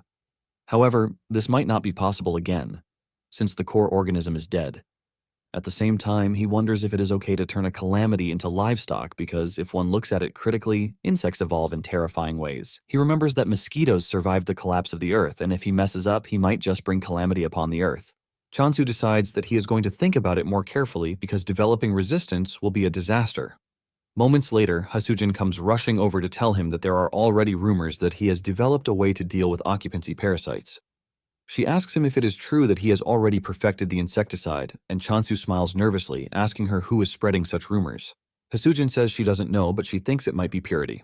Chansu decides not to throw out accusations, and he tells Hasujin that it might be completely coincidental. He shows her the amount of infected areas and says there might not be a need for a farm if there are many to treat. At the same time, Chansu is worried about the number of infected areas, wondering if it was spread intentionally. It turns out that he might be right, as Hasujin confirms this. She explains to him that every new great summoning for apostles is followed by massive territorial expansions. She mentions that real estate speculators jumped in during the 5th expansion, and they wanted to claim land that would soon become human territory. To sabotage their rivals, they intentionally spread parasites, and chaos was the result. Chansu cannot believe that some people would do this, and he considers them total idiots. She mentions that there is also a conspiracy theory that the group that discovered the cure released it intentionally. Chansu freaks out when he hears this because he is slowly being regarded as the mastermind. At the same time, he knows that they are not wrong because cleaning up requires that they capture blocks. Chansu asks her if the answer to this is to sell the insecticide, and she replies that, unless he plans to purify every existing block, it would be better if he distributes the insecticide. Chansu then tells Hasujin that he is going to clean the places that he was involved in because he bears part of the responsibility. Later on, the 3rd generation apostle of violence is seen stressing out over the number of monsters that they have taken out. He is complaining about this when one of his men tells him that Chansu is said to be responsible for the monsters. The dude screams out in anger because they know that Chansu is Rohan's disciple, so the dude assumes that the whole thing was developed according to his specifications. He yells in anger, saying he is going to show Chansu how scary customers can be. Chansu is resting some days later when he gets a notification telling him that one of the products he listed on the circulation shop has received a review. Chansu is excited by the whole review thing because he wants to know what someone thinks about his insecticide. He quickly stands up to check it out, and he realizes that there is no reaction to the insecticides. However, he wants to know about the burning ones, and this is when he starts seeing low-star reviews.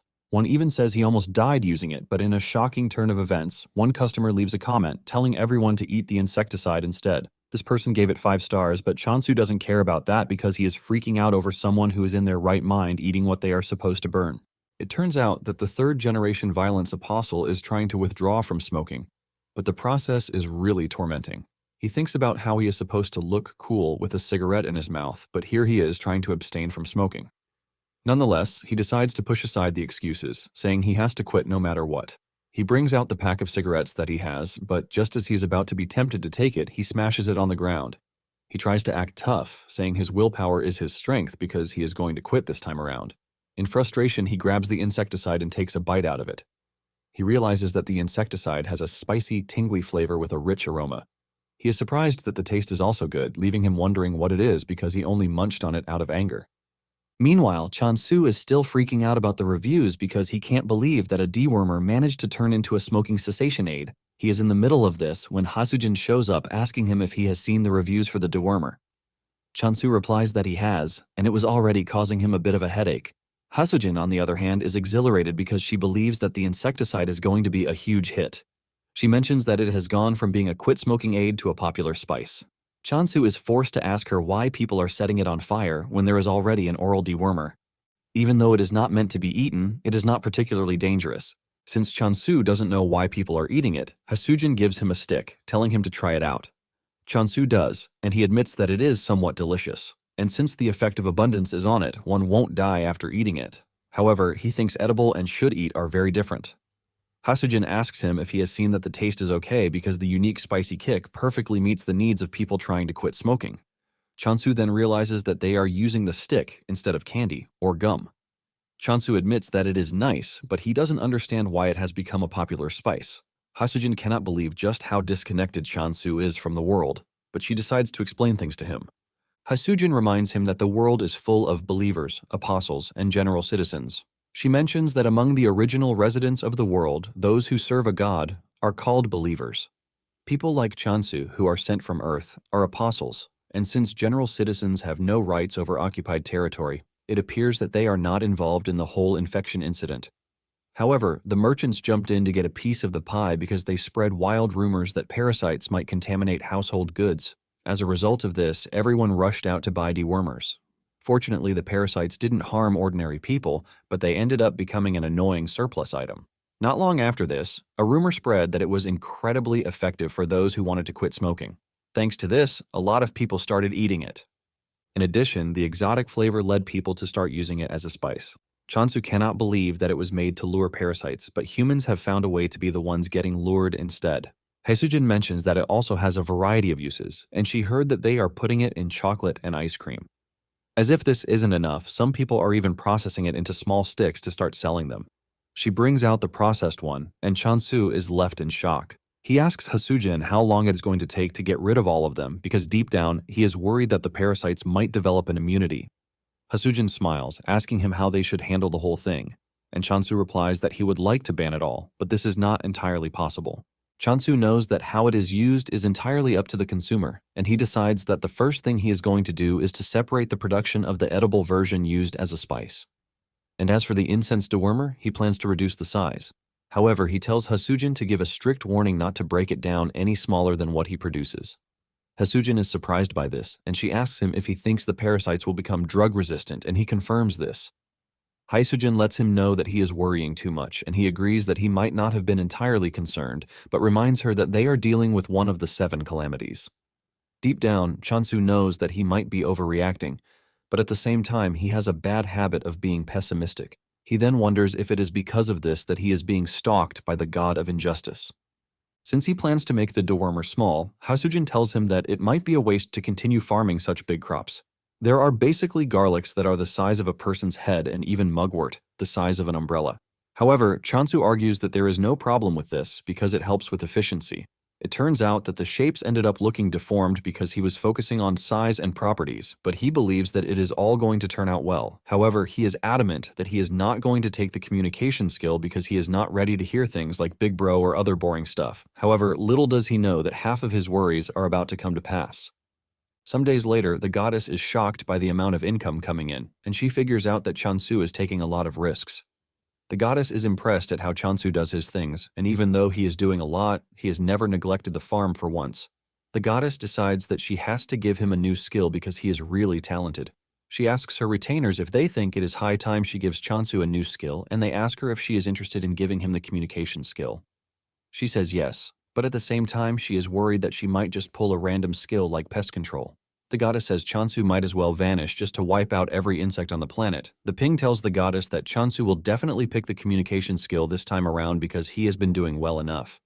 The chick also agrees with him, saying this will be the 3rd time in a row, so Chansu should know that he is supposed to pick the communication skill. Moments later, Chansu arrives at the temple, and the group excitedly runs over to meet him halfway. Chansu is shocked when he realizes that the whole group is out to meet him. The goddess then offers him the communication skill with an additional skill. Chansu hopes that he is going to get a skill that looks peaceful, but isn't appealing. Just then, the options appear in front of Chansu, and in addition to the communication skill, there is a skill called Fertile Land.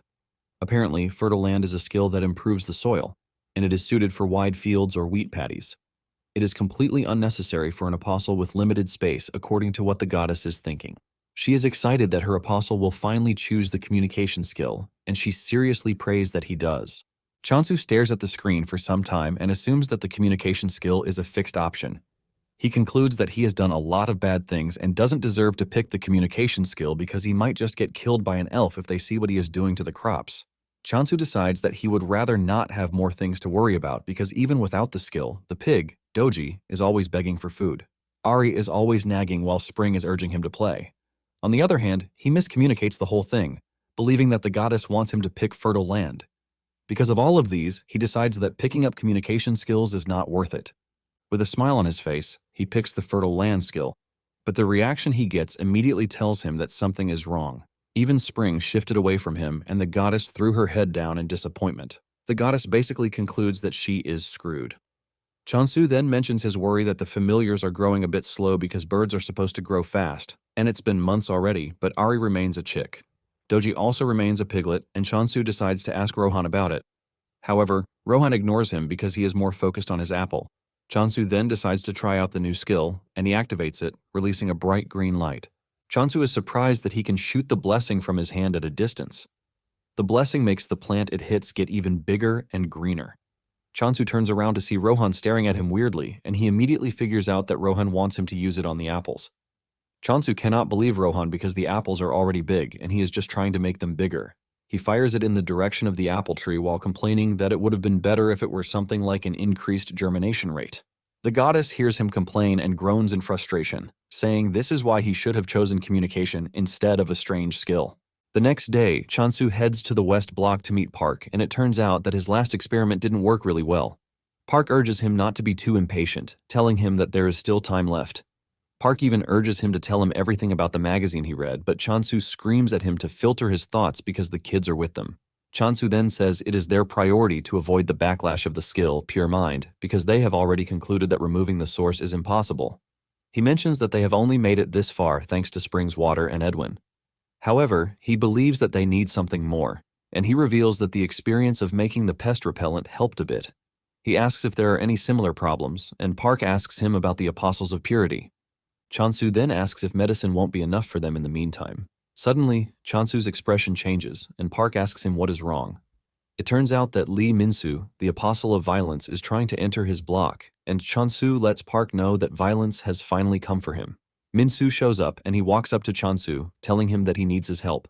He takes off his hat to reveal his bald head, and he asks Chansu if it is true that he can make hair abundant. Chansu is left in shock because he doesn't know when another weird rumor started to fly around. Some days earlier, Hasujin had gone to deliver items to Minsu, and this was when he noticed how good her hair is. He asks her if she's been eating something good, urging her to share the secret with him. Hasujin replies that there is nothing special, but Minsu believes that she's been secretive, and he urges her to remember how far they have come. This is when Hasujin starts to wonder if there is really a change because her friends had said the same thing. Her friends had told her that she was glowing while asking if she was dating someone new. It suddenly dawns on Hasujin that this can bring in a lot of money because the beauty market is huge and it has incredibly high profit margins. Hasujin then tells Minsu that she has been eating the black beans grown by Chansu, the Apostle of Abundance.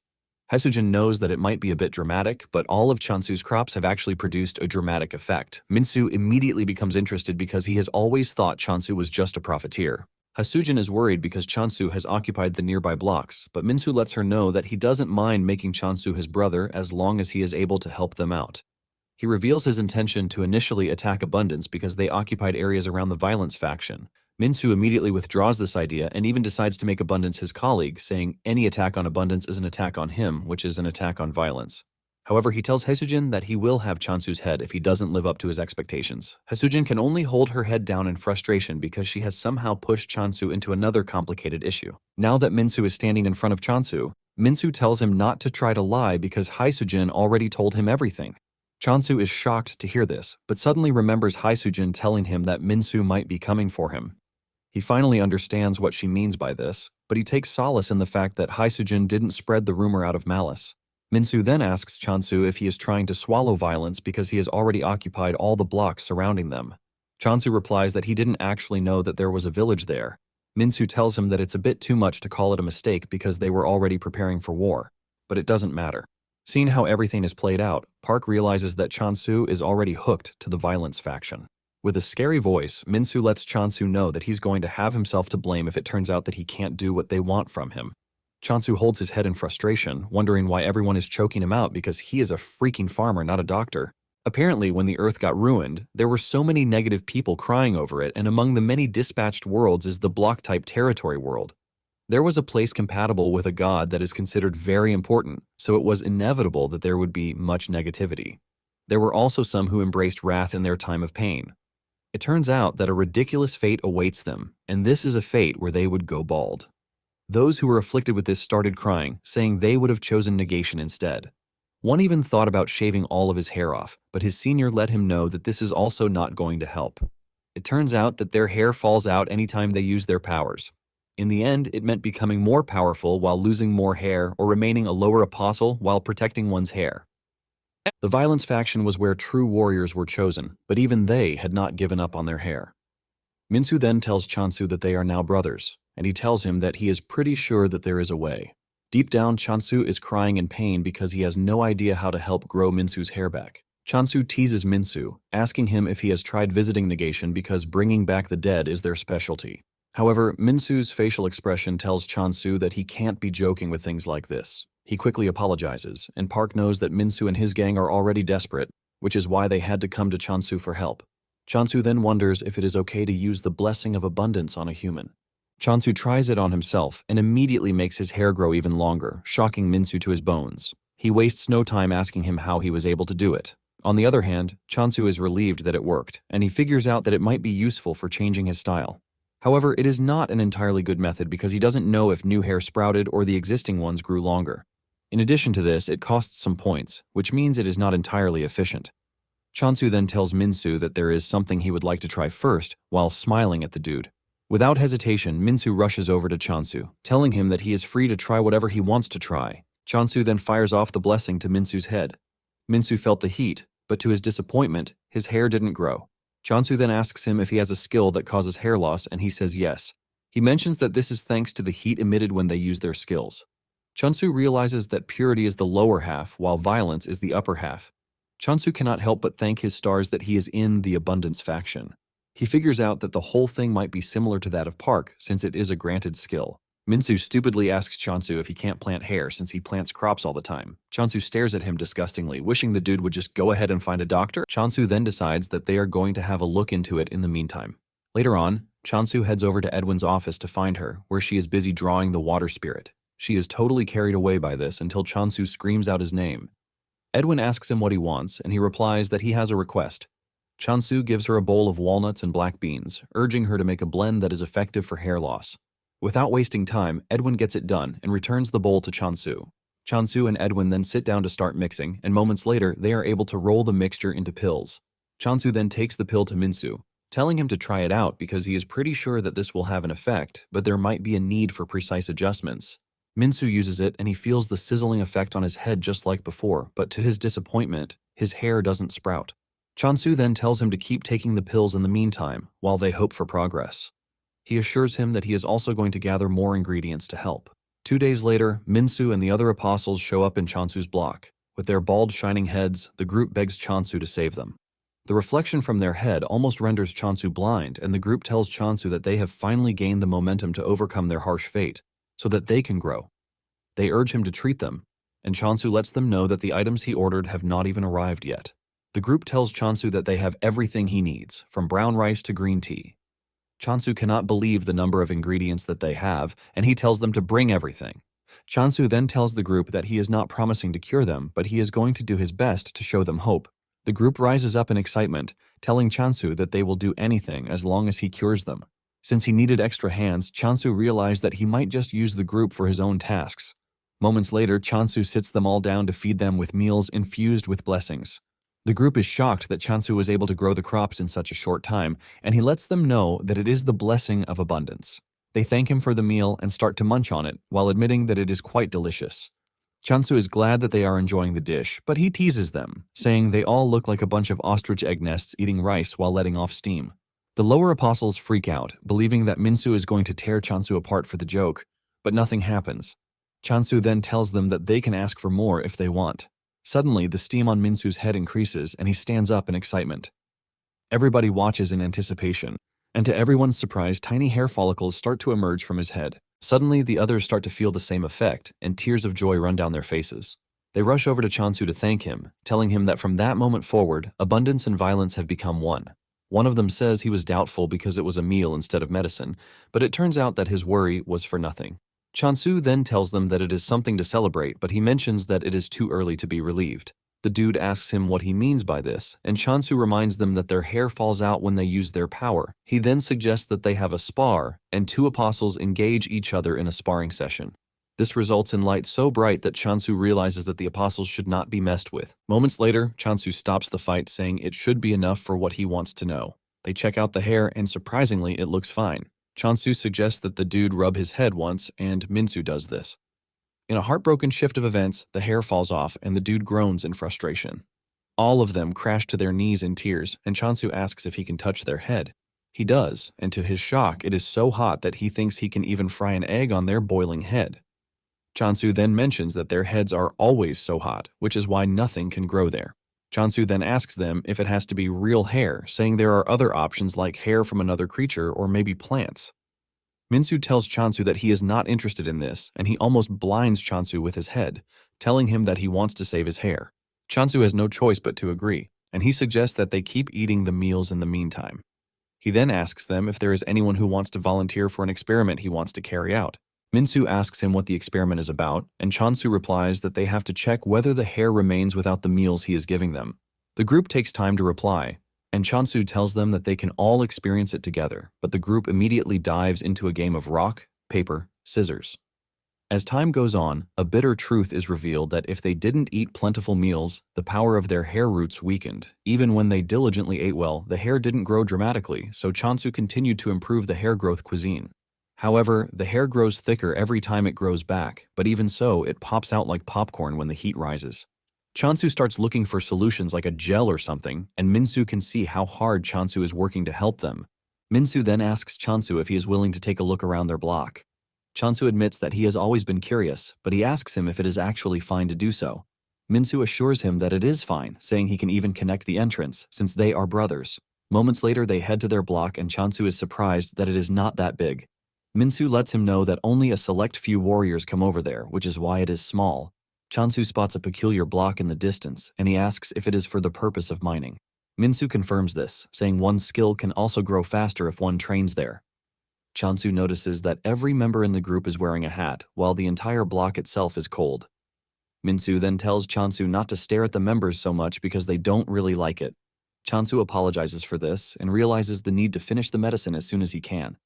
Chansu then asks him what grows on the snowy mountain in the distance, and Minsu replies that it is a spiritual medicine called Snow Ice Herb, which contains cold energy. Chansu realizes that he was only trying to change the subject, but it appears that the medicine might help with the cooling hair gel he is trying to develop.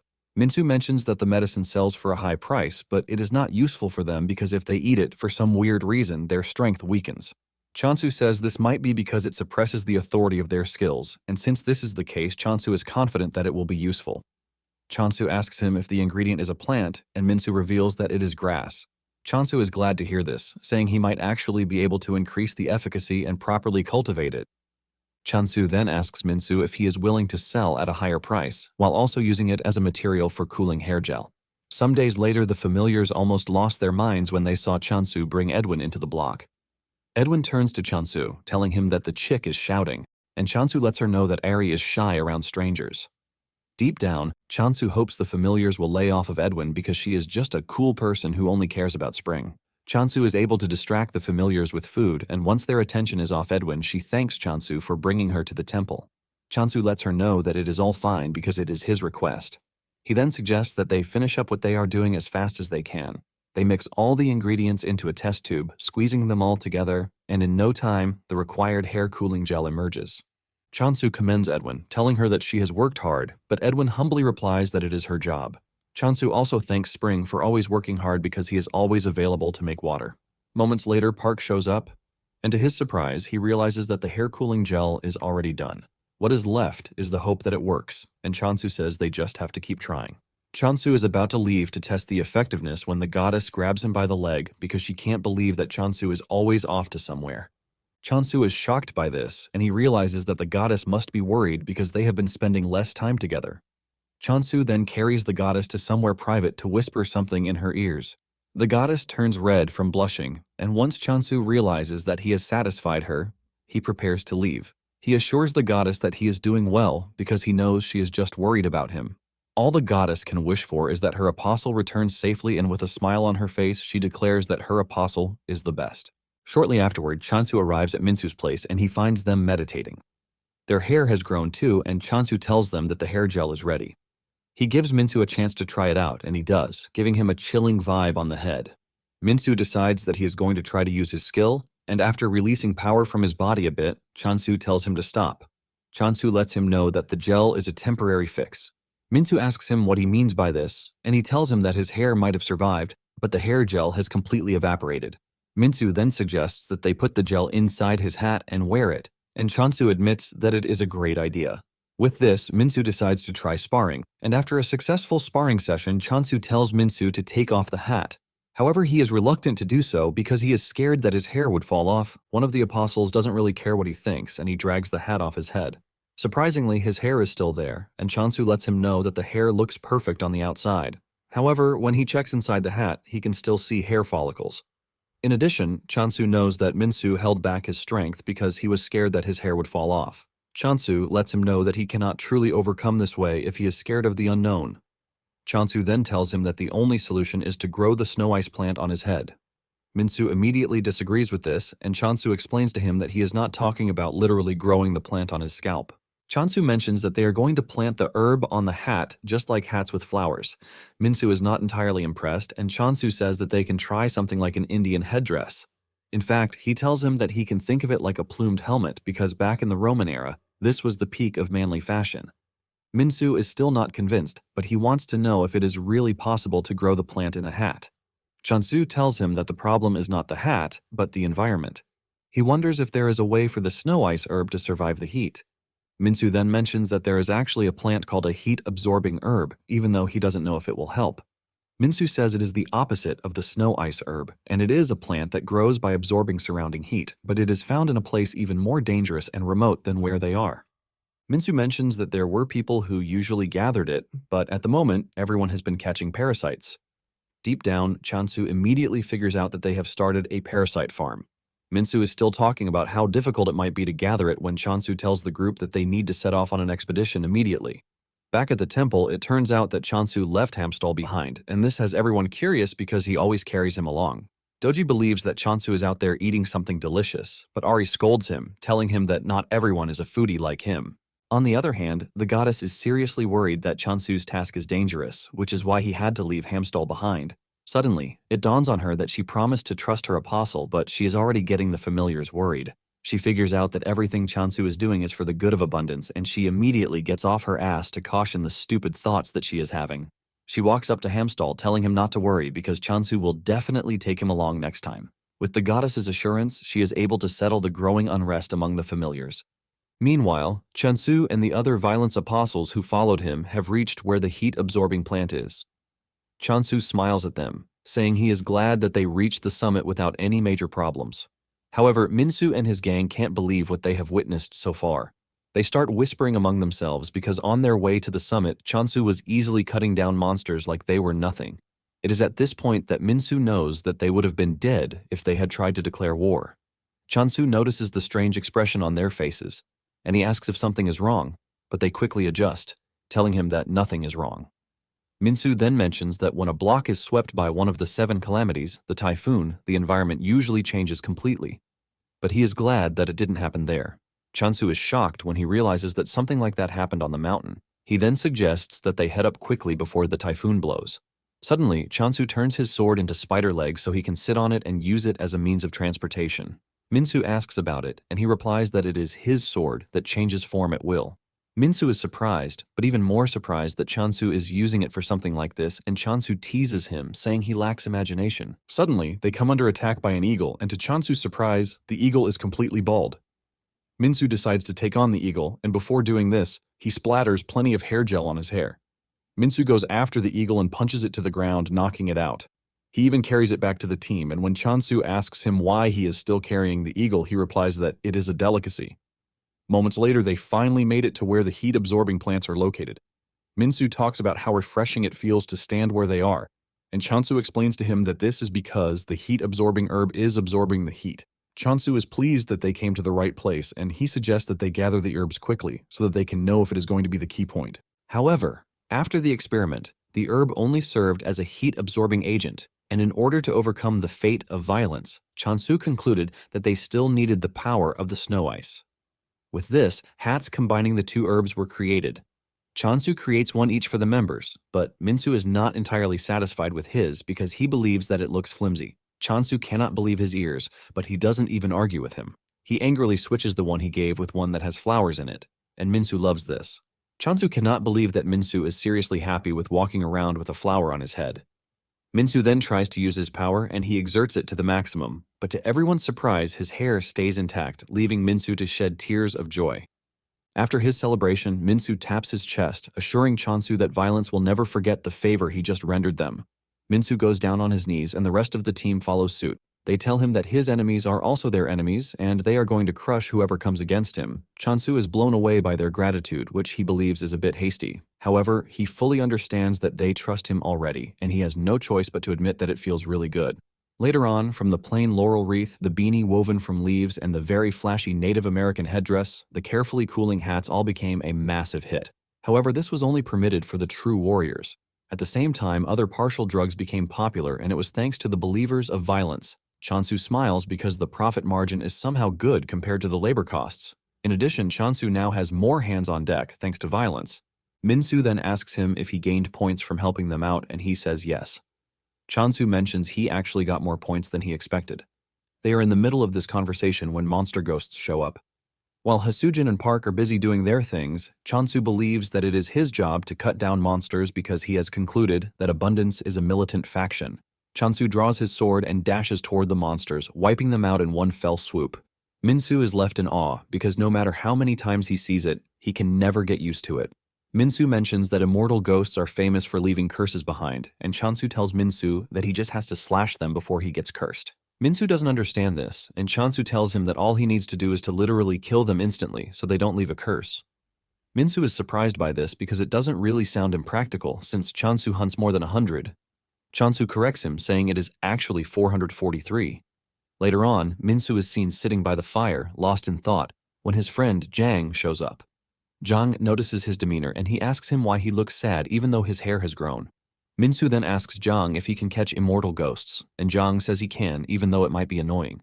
Minsu then tells Jang that he is talking about catching 400 of them every day, and Jang replies that it might be possible after building up their muscles really well. However, Minsu lets him know that Chansu isn't muscular, but he is strong. Jang taps him on the shoulder, telling him that abundance and violence are different from each other. He mentions that they have methods that both suit them. Meanwhile, the other members are busy building their muscles like crazy, and Minsu asks why everyone is now obsessing over muscles because it wasn't like that before. Jang reminds him that in the past, everyone wanted to go all out, but they couldn't because their hair would fall out. In addition to this, the meal they have been getting from abundance makes their muscle gain come on fast. Jang then tells Minsu that they need to build up their muscles to raid dungeons. Jang mentions that there are a lot of neglected dungeons because of the parasite hunting, and they need to build more strength to save up money so they can repay the favor. Minsu agrees with him and immediately runs over to the wait to undergo some reps. Some days later, the familiars are seen resting in peace because everything has been going well, thanks to Chansu spending more time with the goddess. Even the goddess is happy, and she wishes that every day would just be like that. Her body runs cold when she hears Hasujin's voice behind her because she knows she never comes for anything fun. Chansu then asks Hasujin if something is wrong, and she replies that it is nothing major, but it appears that a new species of parasite resistant to the anti-parasite has appeared. Chansu freaks out because this is a major problem, and Hasujin adds that the parasites can even spawn on their own now. Chansu asks her why this happened, and she reveals that after the violence faction became more active, the other factions got scared of losing their jobs and reportedly withdrew some of their parasite hunting forces. Their firepower decreased, but they still burned the anti-parasite like they always do, which led to failing the hunt, and the parasites that survived escaped before supposedly evolving. Chansu remembers that Minsu had told him about the plan to go to the dungeon, and he realizes that this is the aftermath. Hasujin mentions that the new parasites are causing massive damage to humanity, and all the blame is being placed on the war faction, which failed the initial subjugation. In an attempt to overcome this, the war faction has sent a very polite request for cooperation. Park is not entirely surprised because it is obviously their fault. He also doesn't believe that they can be polite, but when he checks out their request, he realizes that the letter is actually polite. Hasujin tells them that it is pretty serious for one of the top factions, the war faction, to have taken such a low stance. She also adds that the products of abundance have a huge influence on the world, and for war to have asked to make a new anti-parasite, it shows that the parasite's resistance has gone through the roof. Chansu then asks Hasujin about the reward for this. Hasujin mentions that the war faction has hinted about an artifact. Chansu asks if it is an artifact of abundance, but she says no. Chansu is surprised by this because Hasujin already told her that artifacts need to be compatible. Chansu asks if it is an artifact of war, but Hasujin says no. In a surprising revelation, she mentions that it is an artifact of death. Well guys, that's the end of the video. If you like this video, comment next part in the comment section. Also subscribe to the channel, hit the bell, and like the video. Thank you for watching and see you next time again.